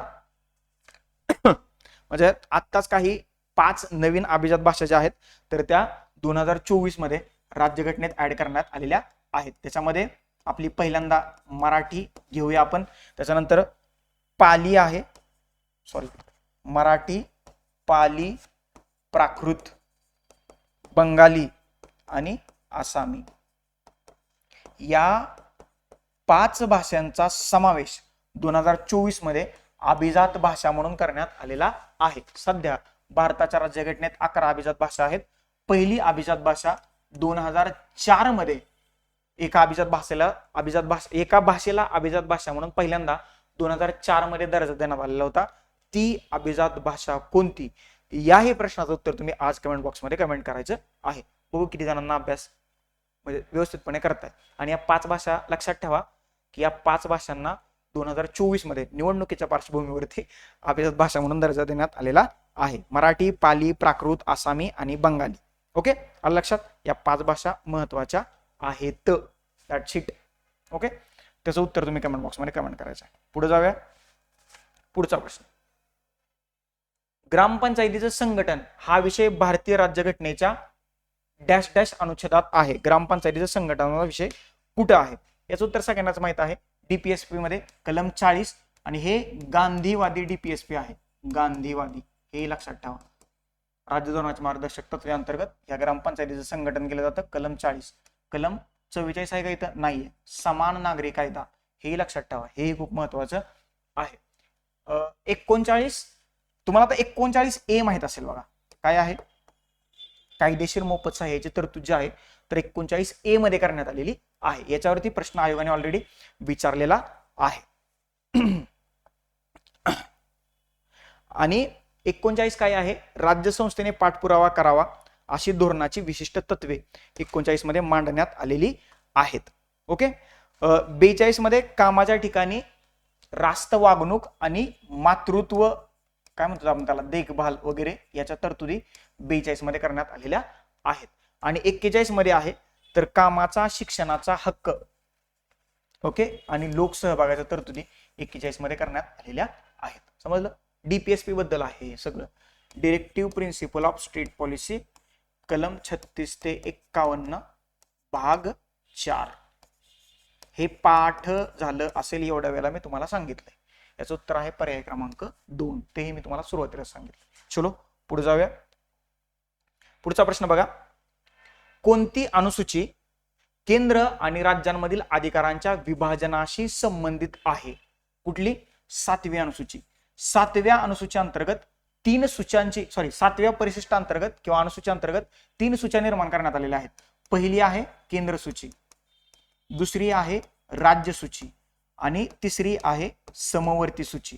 आणि या 3 सूच्या अंतर्गत कुठल्या घटकाविषयी कायदा करण्याचा अधिकार कोणाला आहे याची तरतूद राज्य घटनेच्या अंतर्गतच करण्यात आलेली आहे. सगळ्यात महत्वाचा विषय म्हणजे हे परिशिष्ट किंवा ही अनुसूची जरी अधिकार विभागण्याशी संबंधित असली तरी सुद्धा केंद्र आणि राज्यामधील अधिकाराच्या विभाजनाशी संबंधित असणारे एक आर्टिकल आहे 246. याच्यावरती अजून आयोगाने प्रश्न विचारलेला नाहीये. याच्यावरती प्रश्न बनू शकतो. त्यामुळे ते थोडस तुम्ही लक्षात ठेवण्याचा प्रयत्न करून घ्या. नाही लक्षातच ठेवा जेणेकरून जर का प्रश्न विचारला तर तो तुमचा चुकता कामा नाही. बाकीच्या अनुसूच्या मी 2 वेळा सांगितल्यात, आता काही ते रिपीट करत नाही. पुढे जाऊया. पुढचा प्रश्न काय म्हणतोय बघा. भारताच्या भूभागातील सामाजिक आणि शैक्षणिक दृष्ट्या मागासवर्गीयांच्या स्थितीची चौकशी करण्यासाठी आयोग नियुक्त करण्याचा अधिकार संविधानाच्या कोणत्या कलमाद्वारे राष्ट्रपतींना देण्यात आलेला आहे?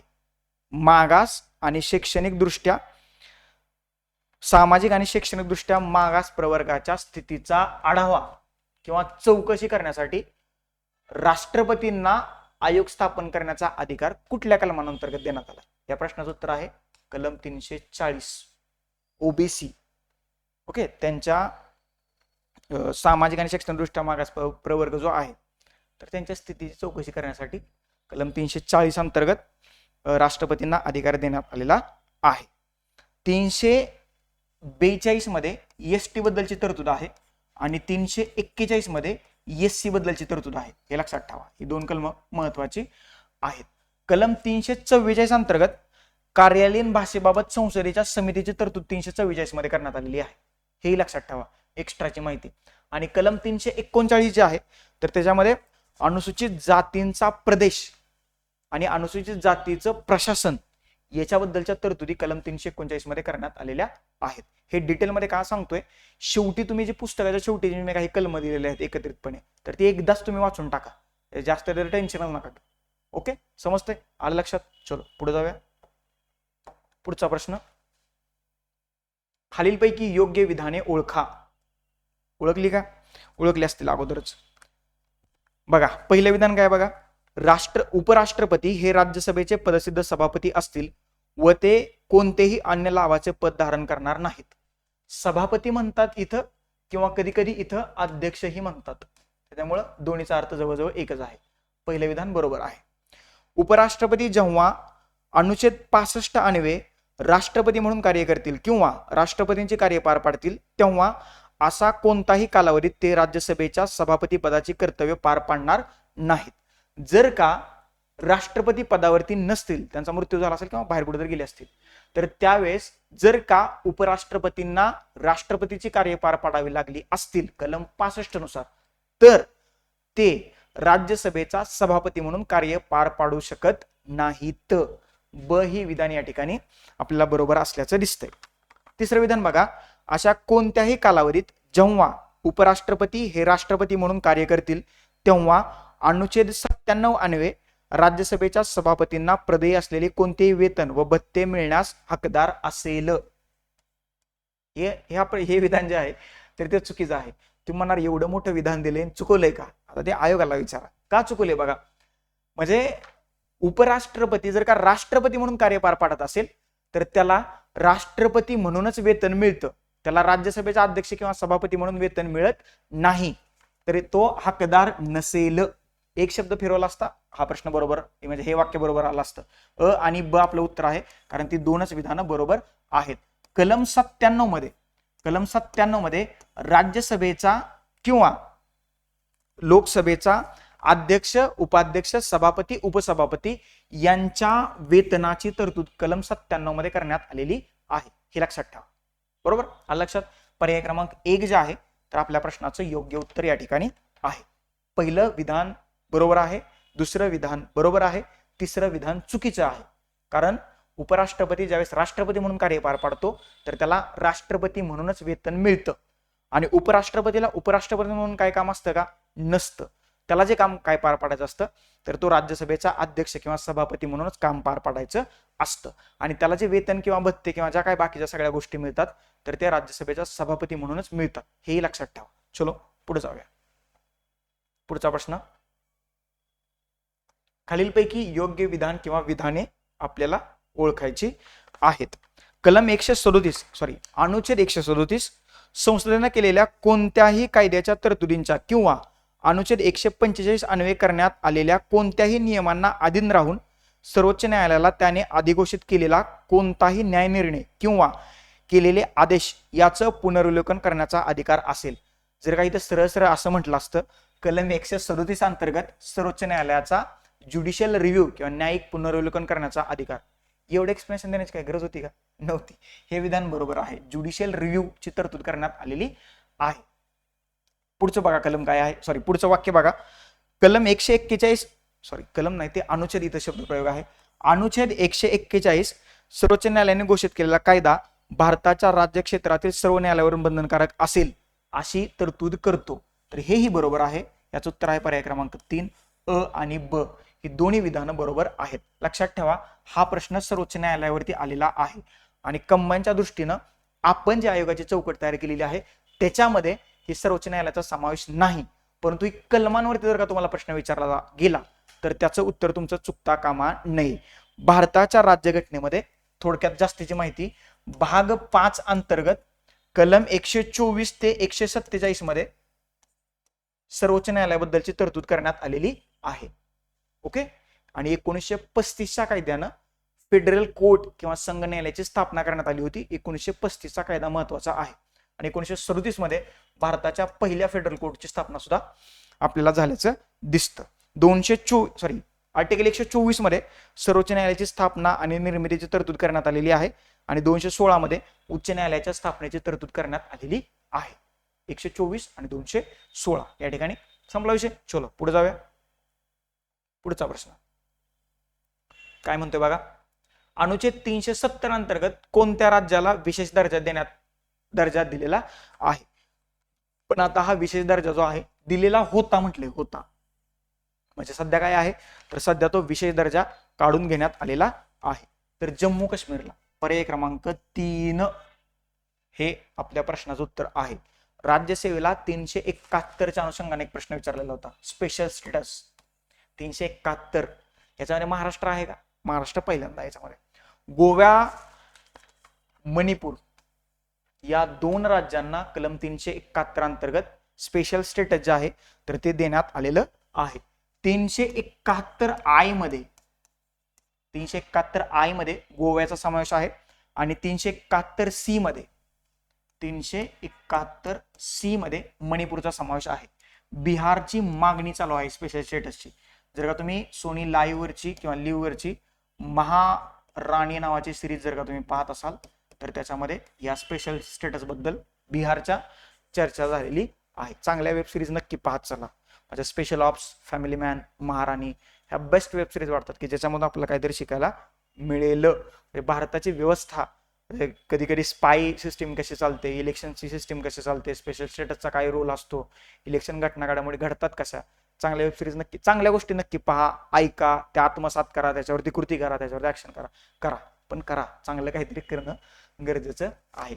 371 आणि आत्ता काय प्रश्न विचारला होता राज्यसेवेला, खालीलपैकी कलम 371 नुसार कुठल्या राज्यांना विशेष राज्याचा दर्जा देण्यात आलेला नाही किंवा समावेश होत नाही, त्यासाठी तुम्हाला 371 मधली किती राज्य आहेत ती तुम्हाला माहित असली पाहिजे.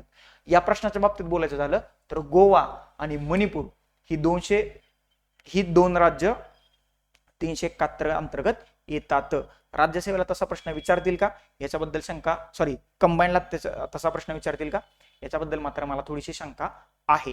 जर का 370 बद्दल त्यांचा विचारून झालाय तर महाराष्ट्र 371 मध्ये येते, मे बी त्याच्यावरती प्रश्न विचारू शकतात. महाराष्ट्र आणि नागालँड एकाच लाईन मध्ये आहे.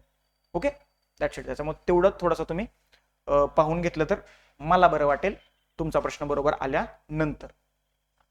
बघा पुढे काय प्रश्न आहे, काय म्हणते बघा, भारतीय संविधानाच्या कोणत्या भागात मूलभूत कर्तव्य नमूद आहेत. भाग विचारलाय त्यांनी संविधानाचा आणि किती शब्दाचा प्रश्न आहे हो, 5-6 शब्दांचा प्रश्न तयार केलाय.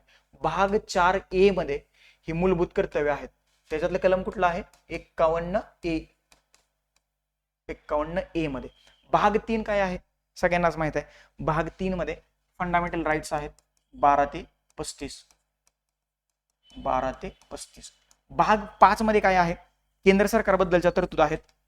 केंद्र सरकार, सरकार लिहितो, केंद्र सरकारबद्दलच्या तरतुदी भाग 5 मध्ये करण्यात आलेल्या आहेत.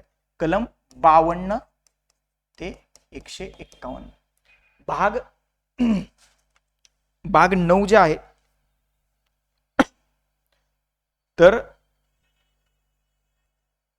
त्याच्यामध्ये तुम्हाला काय म्हणतो आपण त्याला 73व्या घटना दुरुस्तीच्या अनुषंगानं कलम 243 ते 243 ओ याच्या संबंधीच्या तरतुदी तुम्हाला भाग 9 मध्ये पाहायला मिळतात. म्हणजे 73व्या घटना दुरुस्तीशी संबंधित ज्या काही सगळ्या गोष्टी आहेत तर त्या तुम्हाला भाग 9 अंतर्गत पाहायला मिळतात.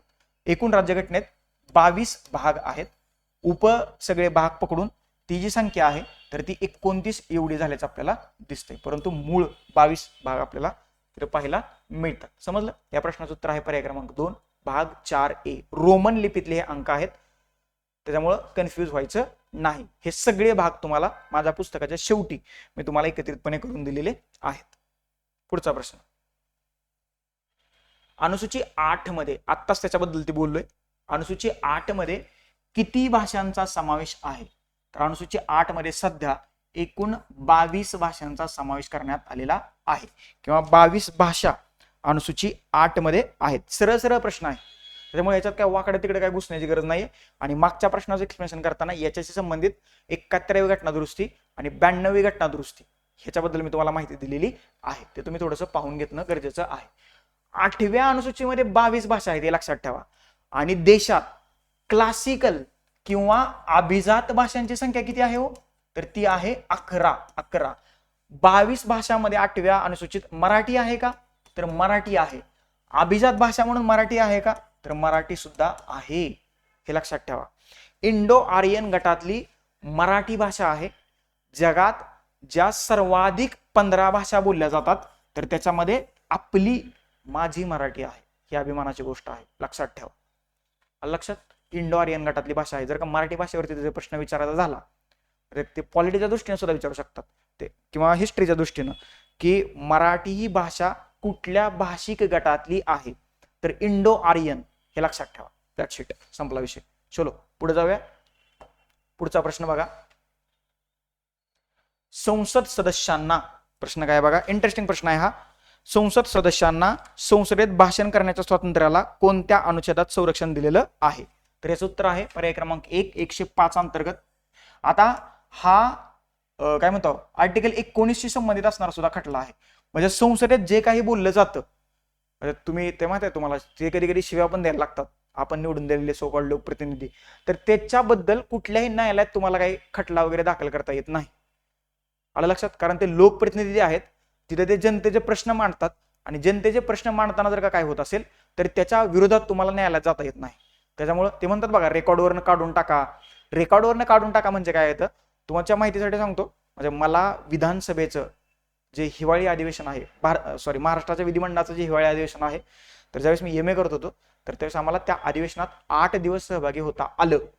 आणि त्याच्यासाठी मी खूप अभ्यास केला होता तिकडं, कारण ते पहिल्या टॉपरला न्यायचं ना, तर तिथं जायला मिळालं. आणि तो खूप इंटरेस्टिंग प्रोसेस असते. विधानसभेचं किंवा राज्य विधिमंडळाचं कामकाज कसं चालतं हे 8 दिवस मी खूप जवळून पाहिले. म्हणजे एखादी गोष्ट बोलली आणि ते संसदीय भाषेला धरून नसेल तर तो जो सदस्य आहे तर तो पीठासीन अधिकाऱ्याला विनंती करतो की हे रेकॉर्डवरती घेऊ नका, कारण त्या प्रत्येक गोष्टीची नोंद केली जाते संसदेत सुद्धा आणि राज्याच्या विधिमंडळात सुद्धा. येते लक्षात. तर हा भाषण करण्याचं स्वातंत्र्य जे आहे तर 105 अंतर्गत देण्यात आलेलं आहे. आणि सदस्य ज्यावेळेस ते स्वातंत्र्य वापरतात ते चुकीचं असू द्या किंवा बरोबर असू द्या त्याच्याबद्दल किंवा त्याच्या बाबतीत तुम्हाला उच्च न्यायालयात किंवा सर्वोच्च न्यायालयात तक्रार करता येत नाही. ते त्यांचं स्वातंत्र्य आहे, ते मांडू शकतात लोकांच्या भल्यासाठी, ते तिथे चर्चा करत असतात. कलम 108 नुसार संयुक्त बैठकीची तरतूद करण्यात आलेली आपल्याला दिसते. हे तुम्हाला माहित असेल, याच्यावरती तुम्ही प्रश्न सुद्धा सोडवलेले आहेत. भारताच्या राज्यघटनेत संयुक्त बैठकीची तरतूद आपण कुठून घेतली आहे? आता याचं उत्तर तुम्ही कमेंट बॉक्समध्ये कमेंट करायचं की सांगू. चला सांगून देतो. ऑस्ट्रेलिया. ऑस्ट्रेलिया सध्या ऑस्ट्रेलिया चर्चेत आहे. ऑस्ट्रेलियाकडून आपण ही संयुक्त बैठकीची तरतूद जी आहे कलम 108 नुसार स्वीकारलेली आहे. 109 मध्ये तुम्हाला धनविधेयकाबाबत विशेष तरतुदी पाहायला मिळतात आणि कलम 110 मध्ये धनविधेयकाची व्याख्या पाहायला मिळते, हे लक्षात ठेवा. त्याच्यानंतर कलम 115 जे आहे तर त्याच्यामध्ये अनुदानाशी संबंधित तरतुदी आपल्याला पाहायला मिळतात. That's it. समजलं. भाग कलम परिशिष्ट याच्यावरती टोटल 2025 मध्ये जेवढ्या परीक्षा झाल्या होत्या त्याच्यामध्ये 11 प्रश्न विचारलेले आहेत आणि आपल्या पुस्तकातला शेवटचा भाग तेवढा तुम्ही न विसरता पाहून घेणं गरजेचं आहे. आणि आजच्या लेक्चर मधला हा शेवटचा टॉपिक आहे. इतर घटक जे आहेत याच्यामध्ये थोडेसे प्रश्न आहेत आणि मग आपण थोडेसे म्हणजे तरी 5-6 प्रश्न आहेत. बघा आपण थांबूया. इतर घटक म्हणजे काय? आपण जे आयोगाची चौकट प्रकाशित केली आहे, जर का ती नसेल तुम्ही डाउनलोड केली तर कंबाईन मेंटर ऑफिशियलच्या ऍपमध्ये जावा आणि तिकडे स्टडी मटेरियल नावाचा फोल्डर आहे, तर तिथून ही आयोगाची चौकट डाउनलोड करा आणि राहिलेल्या काळात फक्त याच्यामध्ये जे महत्त्वाचे अभ्यास घटक दिलेले आहेत त्याचाच अभ्यास करा. आणि ही जी पीडीएफ आहे राऊंडअप पॉलिटी राऊंडअप 2025, तर ही सुद्धा पीडीएफ तुम्हाला free of cost combine mentor ऑफिशियलच्या ऍप मधून डाउनलोड करता येईल. स्टडी मटेरियल नावाच्या फोल्डरमध्ये ही पीडीएफ तुम्हाला अपलोड करून दिलेली आहे. म्हणजे ज्या गोष्टी आयोगाच्या चौकटीचा भाग नाहीयेत आपल्या दृष्टीने म्हणजे कंबाईन मेंटरच्या दृष्टीनं, तर ते सगळ्या गोष्टी मी इतर मध्ये टाकलेल्या आहेत. ओके. याच्यावरती प्रश्न विचारण्याची शक्यता जी आहे किंवा जी संभाव्यता आहे ती खूप कमी आहे. परंतु असं नको व्हायला की आपण त्याचं विश्लेषण नाही घेतलं, म्हणून ते सगळे इथं मी गोळा केलेले आहेत. पहिला प्रश्न बघा. भारतीय संसदेबाबत खालीलपैकी कोणती विधान किंवा विधाने बरोबर आहेत? पहिलं विधान आहे, पहिलं विधान काय बघा. स्वातंत्र्यानंतरची तात्पुरती संसद ही एकसदनी होती. बरोबर आहे ना? स्वातंत्र्यानंतरची तात्पुरती किंवा हंगामी संसद ही एकसदनी होती, कारण पहिल्या निवडणुकीपर्यंत म्हणजे घटना समितीनं 26 जानेवारी 1950 ते 17 एप्रिल 1952 पर्यंत भारताची संसद म्हणून काम केलेलं आहे. घटना समिती किती होती? एकच होती. त्याच्यामुळं हंगामी किंवा तात्पुरती संसद सुद्धा एकसदनीच होती, हे लक्षात ठेवा. हे असं त्याचं लॉजिक लागतंय आणि ते तुम्हाला लक्षात आलेलं असेल. मे 1952 मध्ये संसदेची 2 सभागृहे निर्माण झाली. कुठली कुठली? राज्यसभा, ओके, आणि दुसरं आहे लोकसभा. आता राज्यसभा आणि लोकसभा, हे राज्यसभेला आपण वरिष्ठ सभागृह म्हणतो बरोबर, आणि लोकसभेला आपण कनिष्ठ सभागृह म्हणतो. भारताच्या राज्यघटनेत किंवा आपल्या राज्यघटनेत राज्यसभेला कुठेही वरिष्ठ सभागृह आणि लोकसभेला कुठेही कनिष्ठ सभागृह म्हटलेलं नाही. आता हे मग कसं ठरवलं गेलं? राज्यसभेचं कलम आहे 80 आणि लोकसभेचं कलम आहे 81. अगोदर राज्यसभेचं कलम येतंय म्हणून राज्यसभेला वरिष्ठ सभागृह म्हटलं जातं आणि लोकसभेचं कलम नंतर येते म्हणून त्याला कनिष्ठ सभागृह म्हटलं जातं, हे लक्षात ठेवा. ओके. आता ही राज्यसभा आणि लोकसभा ही जी नावं आहेत तर ही हिंदी नावं आहेत, हिंदी, आणि ही आपण 1954 मध्ये स्वीकारलेली आहेत. कधी? 1954 मध्ये. हेही लक्षात ठेवा, हिंदी नाव आहेत. That's it. संपलं. तर जास्त फास्ट बोललो का? नाही, स्लो बोललो. चलो पुढे जाऊया. काय आपला प्रश्न काय आहे? तर पहिलं विधान बरोबर आहे, आपले एकसदनीच होती. दुसरं विधान बघा. राज्यसभा सदस्यांचा कार्यकाळ हा अमेरिकन सिनेटच्या सदस्याप्रमाणे आहे. अमेरिकन सिनेटच्या सदस्यांचा कालावधी किती आहे? तर तो 6 वर्ष एवढा आहे. आणि भारतातल्या राज्यसभेच्या सदस्यांचा कार्यकाल किती आहे? तर तो सुद्धा 6 वर्ष आहे. आलं लक्षात? त्याच्यामुळं दुसरं सुद्धा विधान जे आहे या ठिकाणी बरोबर आहे. पर्याय क्रमांक 3 जे आहे तर ते आपल्या प्रश्नाचं योग्य उत्तर आहे. भारतात दर 2 वर्षांनी, ओके, राज्यसभेचा जर का विचार केला तर भारतात दर 2 वर्षांनी 1/3 एवढे सदस्य राज्यसभेतून निवृत्त होतात आणि तेवढेच सदस्य राज्यसभेत नव्यानं नियुक्त केले जातात. राज्यसभेची सदस्य संख्या संविधानात 250 आहे, परंतु सध्या भारताच्या राज्यसभेत 245 एवढे सदस्य आहेत. याच्यापैकी 12 सदस्य जे आहेत तर ते राष्ट्रपती नियुक्त असतात. किती? 12 सदस्य. कला, संस्कृती, क्रीडा, विज्ञान, समाजसेवा याच्यामधून या 12 सदस्यांची राज्यसभेवरती नियुक्ती जी आहे तर ती आपल्याला केली जात असताना दिसून येते. समजलं? आलं लक्षात? चलो पुढचा प्रश्न पाहूया काय म्हणतोय. हा एक प्रश्न बऱ्याच जणांचा चुकला होता आणि मी ज्यावेळेस याची ऑफिशियल आन्सर की माझ्या टेलिग्रामवरती जाहीर केली होती त्यावेळेस मी सांगितलं होतं मुन्शी अय्यंगार सूत्र जे आहे तर ते भाषा संबंधित आहे. के.एम. मुन्शी आणि हे अय्यंगार जे आहेत तर ते घटना समितीचे दोघं सदस्य होते, एन गोपालस्वामी अय्यंगार. आणि 1949ला म्हणजे राज्यघटनेत कुठली कार्यालयीन भाषा असावी, कुठली ऑफिशियल भाषा असावी याच्याबद्दल ज्यावेळेस चर्चा चालू होती तर त्यावेळेस त्यांनी एक सूत्र मांडलं होतं, मुन्शी अय्यंगार फॉर्म्युला म्हटलं जातं. तर भारताची ऑफिशियल लँग्वेज किंवा कार्यालयीन भाषा म्हणून देवनागरी लिपीतली हिंदी ही भाषा स्वीकारलेली आहे. तर जे आकड्यांसाठी आंतरराष्ट्रीय पद्धत आपण अवलंबलेली आहे आणि हे जे मत आहे ह्या मुन्शी अय्यंगार फॉर्म्युला अंतर्गत मांडण्यात आलं होतं 1949ला. त्याच्यामुळे याचं उत्तर आहे पर्याय क्रमांक 3. मग 8व्या परिशिष्टात किती भाषा आहेत? 22. अभिजात भाषा किती आहेत? 11. That's it. संपलं. आलं लक्षात? भाषेचं कनेक्शन तुम्ही थोडस असं करू शकता. पर्याय क्रमांक 3 या प्रश्नाचं उत्तर आहे. पुढचा प्रश्न, भारतीय राष्ट्रपतीच्या संदर्भात खालीलपैकी कोणतं विधान बरोबर आहे? राष्ट्रपतीच्या संदर्भात बरोबर विधान आपल्याला बाजूला काढायचंय किंवा विधाने बाजूला काढायचे. भारतीय राज्यघटनेच्या कलम 58 मध्ये राष्ट्रपती पदासाठीचं वर्णन केलेलं आहे. बघा हे बरोबरच आहे. त्यांनी वर्णन हा शब्द प्रयोग वापरलाय आणि इथं त्यांनी क्वालिफिकेशन असा शब्द प्रयोग वापरलाय. आणि आपण कलम 58चा अभ्यास करताना पात्रता म्हणून अभ्यास केलाय. काय म्हणून अभ्यास केलाय? पात्रता. त्याच्यामुळे थोडस इंग्लिश सुद्धा वाचत चला. या एका शब्दामुळं बऱ्याच जणांचा हा प्रश्न चुकलाय, कारण वर्णन हा शब्द पहिल्यांदाच ऐकलाय. पात्रता दिली आहे, पात्रता. पर्याय क्रमांक म्हणजे विधान ए जे आहे तर या ठिकाणी बरोबर आहे. राष्ट्रपतींनी राज्यघटनेचं उल्लंघन केलं तर त्यांना महाभियोगाद्वारे पदावरून काढून टाकता येतं. हा एकमेव क्रायटेरिया आहे राज्यघटनेचं उल्लंघन, तरच त्यांच्यावरती कलम 61 नुसार काय चालवता येतो? महाभियोग चालवता येतो. हे लक्षात ठेवा. महाभियोग. आणि त्यासाठी कारण काय दिले? राज्यघटनेचं उल्लंघन. अरे ते कोण ठरवणार? ते सर्वोच्च न्यायालय ठरवेल. कलम 52 मध्ये भारताचे राष्ट्रपती अशी तरतूद करण्यात आलेली आहे आणि 54 मध्ये राष्ट्रपतीच्या निवडणुकीची तरतूद जी आहे तर ती करण्यात आलेली आहे. समजले इथपर्यंत? आलं लक्षात? राज्यपालाबद्दलच्या तरतुदी कुठल्या कुठल्या कलमात आहेत? राज्यपाल 152 ते 162. 152 ते 162 मध्ये राज्यपालाबद्दलच्या तरतुदी करण्यात आलेल्या आहेत. 52 राष्ट्रपती, 58 पात्रता, 61 महाभियोग आणि 54 राष्ट्रपतींची निवडणूक.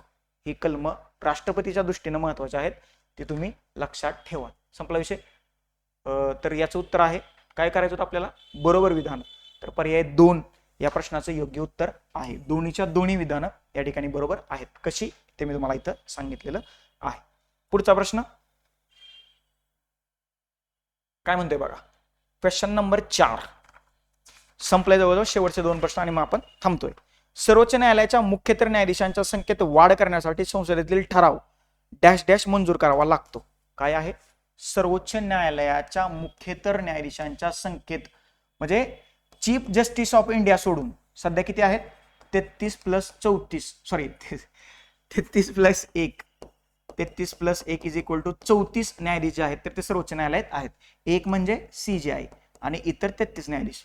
तर ह्या मुख्य न्यायाधीश सोडून इतर न्यायाधीशांच्या संख्येत जर का वाढ करायची असेल तर संसदेतला ठराव कुठल्या बहुमतानं मंजूर करावा लागतो? तर तो साध्या बहुमतानं. साध्या बहुमतानं तो मंजूर करावा लागतो. विशेष बहुमत काय आहे ते मी तुम्हाला सांगितले. साधा बहुमत म्हणजे ज्यावेळेस तिथं आहे रे नाही रे म्हणायचं असतं बघा हात वर करून, ते वाला साधा बहुमत. म्हणजे प्रस्ताव निवडणुकीला कशाला मतदानाला टाकला असेल तर ते साधा बहुमत लगेच तिथं संमत केलं जातं. बहुमताचे किती प्रकार आहेत? बहुमताचे 3 प्रकार आहेत. एक साधं बहुमत, विशेष बहुमत आणि दुसरा आहे विशेष बहुमत प्लस निम्म्या राज्यांच्या विधिमंडळाच्या सहमतीने. ओके, हा काय प्रकार नाहीये, हे उलट सुलट केले त्यांनी. याचं उत्तर आहे पर्याय क्रमांक 1, साध्या बहुमताने तो ठराव मंजूर होतो. चलो पुढे जाऊया. पुढचा प्रश्न बघा काय म्हणतोय. आता हा प्रश्न का विचारला असेल मला काही समजलं नाही, पण तरी सुद्धा आपण याचं एक्सप्लेनेशन पाहूया. महाराष्ट्र शासनाने ग्रामीण कुटुंबासाठी स्वच्छतागृह ही योजना कोणत्या वर्षी सुरू केली? याच्यात लॉजिकच नाही मला वाटत. 1995 मध्ये योजना सुरू केलेली आहे. पर्याय क्रमांक 1 जो आहे तर ते या प्रश्नाचं उत्तर आहे. सगळ्यात महत्वाची गोष्ट म्हणजे सध्या महाराष्ट्र राज्याच्या आणि केंद्र सरकारच्या ज्या काही महत्वाच्या योजना चर्चेत आहेत तर त्या तुम्ही करून जाणं किंवा त्या तुम्ही करणं अपेक्षित आहे.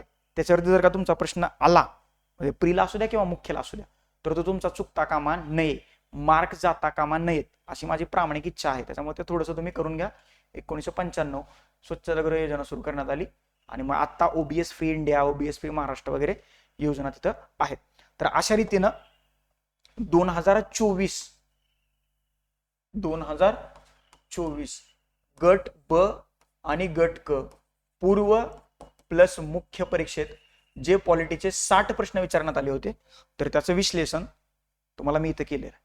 2 लेक्चर आपण मुद्दाम घेतली. जर का 1 लेक्चर घेतलं असतं ते खूप मोठं झालं असतं आणि आय नो मोठं झालं लेक्चर तुम्ही पाहत नाही, त्याच्यामुळे छोटे छोटे 2 लेक्चर केले, छोटे छोटे म्हणजे 2-2 तासाचे. तर तुम्ही आता पाहाल आणि ही जी PDF आहे तर ती तुम्ही कंबाईन मेंटर ऑफिशियलच्या ॲपमध्ये स्टडी मटेरियल नावाचा एक फोल्डर आहे तर तिथून तुम्ही ती फ्री ऑफ कॉस्ट डाउनलोड करू शकता. आलं लक्षात? तर ती PDF डाउनलोड करा आणि प्रत्येक प्रश्न व्यवस्थितपणे पहा. त्याची आन्सर की इथं तुम्हाला मी व्यवस्थितपणे दिलेली आहे. अजून एकदा तुम्हाला जर का आन्सर की पाहिजे असेल तर आन्सर की अशी मी तयार केलेली आहे व्यवस्थितपणे. अगदी प्रत्येक गोष्ट इन डिटेल व्यवस्थितपणे मॅनेज करून तयार केली. उगाच द्यायचं म्हणून काहीतरी दिलेलं नाहीये. सगळी आन्सर की त्याची उत्तर, प्रश्न क्रमांक आणि उत्तर इथं दिलेले आहेत. आणि हे आपलं पॉलिटी PYQ पल्स नावाचं पुस्तक सध्या बाजारात उपलब्ध आहे. हे पुस्तक तुम्ही न विसरता मार्केटमधून घ्यावं, याचा अभ्यास करावा आणि परीक्षेत जास्तीत जास्त मार्क्स मिळवावेत अशी माझी प्रामाणिक इच्छा आहे. ओके, ही सगळी काही पुस्तकाची वैशिष्ट्ये आहेत आणि नुकत्याच ज्या काही परीक्षा झालेल्या आहेत त्या परीक्षेत या पुस्तकातून जवळजवळ बरेचशा प्रश्नांचं म्हणजे आउट ऑफ प्रश्नांचं कव्हरेज सुद्धा आहे तर ते तुम्हाला झाल्याचं दिसेल. म्हणजे गट क मुख्य परीक्षा 2024 15 पैकी 14 प्रश्न आणि MPSC प्रिलिम्स 2025 त्याच्यामध्ये 15 पैकी 12 प्रश्न या पुस्तकातून आले होते. त्याच्यामुळं अगदी कमी किमतीत तुम्हाला दर्जेदार अभ्यास साहित्य जे आहे तर या पुस्तकाच्या माध्यमातून मी उपलब्ध करून दिलेलं आहे. कंबाईन मेंटर ऑफिशियलच्या ऍप मधून हे पुस्तक तुम्ही ऑनलाईन ऑर्डर करू शकता किंवा महाराष्ट्रात सर्वत्र जी मोठी पुस्तकाची दुकान आहेत, पुण्यात तुम्हाला 4-5 ठिकाणी उपलब्ध करून दिलेलं आहे. ABCत आहे, सराशी पेठेत आहे, नवी पेठेत आहे. त्याच्यामुळे हे पुस्तक तुम्ही ऑफलाईन जाऊन सुद्धा खरेदी करू शकता पुण्यात. आणि जर का तुम्हाला ऑनलाईन घरपोच मागवायचं असेल तर कंबाईन मेंटर ऑफिशियल म्हणजेच आपलं CMOचं ऍप जे आहे तर ते गुगलच्या प्ले स्टोअरवरून डाउनलोड करा. तिथं मध्ये तुम्हाला बुक्स नावाचा सेक्शन दिसेल, बुक्स, तर तिथून तुम्ही हे ऑर्डर करा. इंडियन पोस्टच्या सर्व्हिसनुसार 3 ते 8 दिवसात हे पुस्तक जे आहे तर ते तुम्हाला घरपोच मिळेल. आलं लक्षात? सगळ्यात महत्वाची गोष्ट म्हणजे अजून एकदा सांगतो, हा पॉलिटी राऊंड अप 2025 त्याचा हा भाग 1 आहे. भाग 1 आणि भाग 1 मध्ये 60 प्रश्न आहेत, बरोबर. आता भाग 2 पण लगेच येणार आहे. भाग 2 मध्ये 60 प्लस प्रश्न आहेत कारण याच्यात राज्यसेवेतले प्रश्न प्लस MPSC प्रिलिम्स मधले प्रश्न असे 60 प्लस प्रश्नांचं दुसरी PDF लवकरच तुमच्या भेटीसाठी येत आहे. त्याच्यामुळे त्याच्यासाठी सुद्धा तयार राहा आणि पॉलिटीमध्ये जास्तीत जास्त मार्क्स घ्या. आलं लक्षात? हे लेक्चर कसं वाटलं नक्की मला खाली कमेंट बॉक्समध्ये कमेंट करून सांगा. काही तुमचे डाऊट, क्वेरीज, क्वेश्चन, सजेशन असतील ऑफिसमध्ये येऊन भेटा किंवा कॉल मेसेज करा. तुमच्या प्रश्नाचे मी उत्तर देण्याचा प्रयत्न करीन. तुर्तास आता आपण इथं भेटूया, थांबूया. चॅनलवरती नवीन असेल तर चॅनल सबस्क्राईब करा, शेजारची बेल आयकॉन दिली ती प्रेस करा जेणेकरून अशा नवीन लेक्चरचे नोटिफिकेशन सर्वात पहिल्यांदा तुम्हाला येतील. तुर्तास इथं आपण थांबूया. थँक्यू सो मच, धन्यवाद मित्रांनो. नेक्स्ट लेक्चरमध्ये आपण भेटूयाच.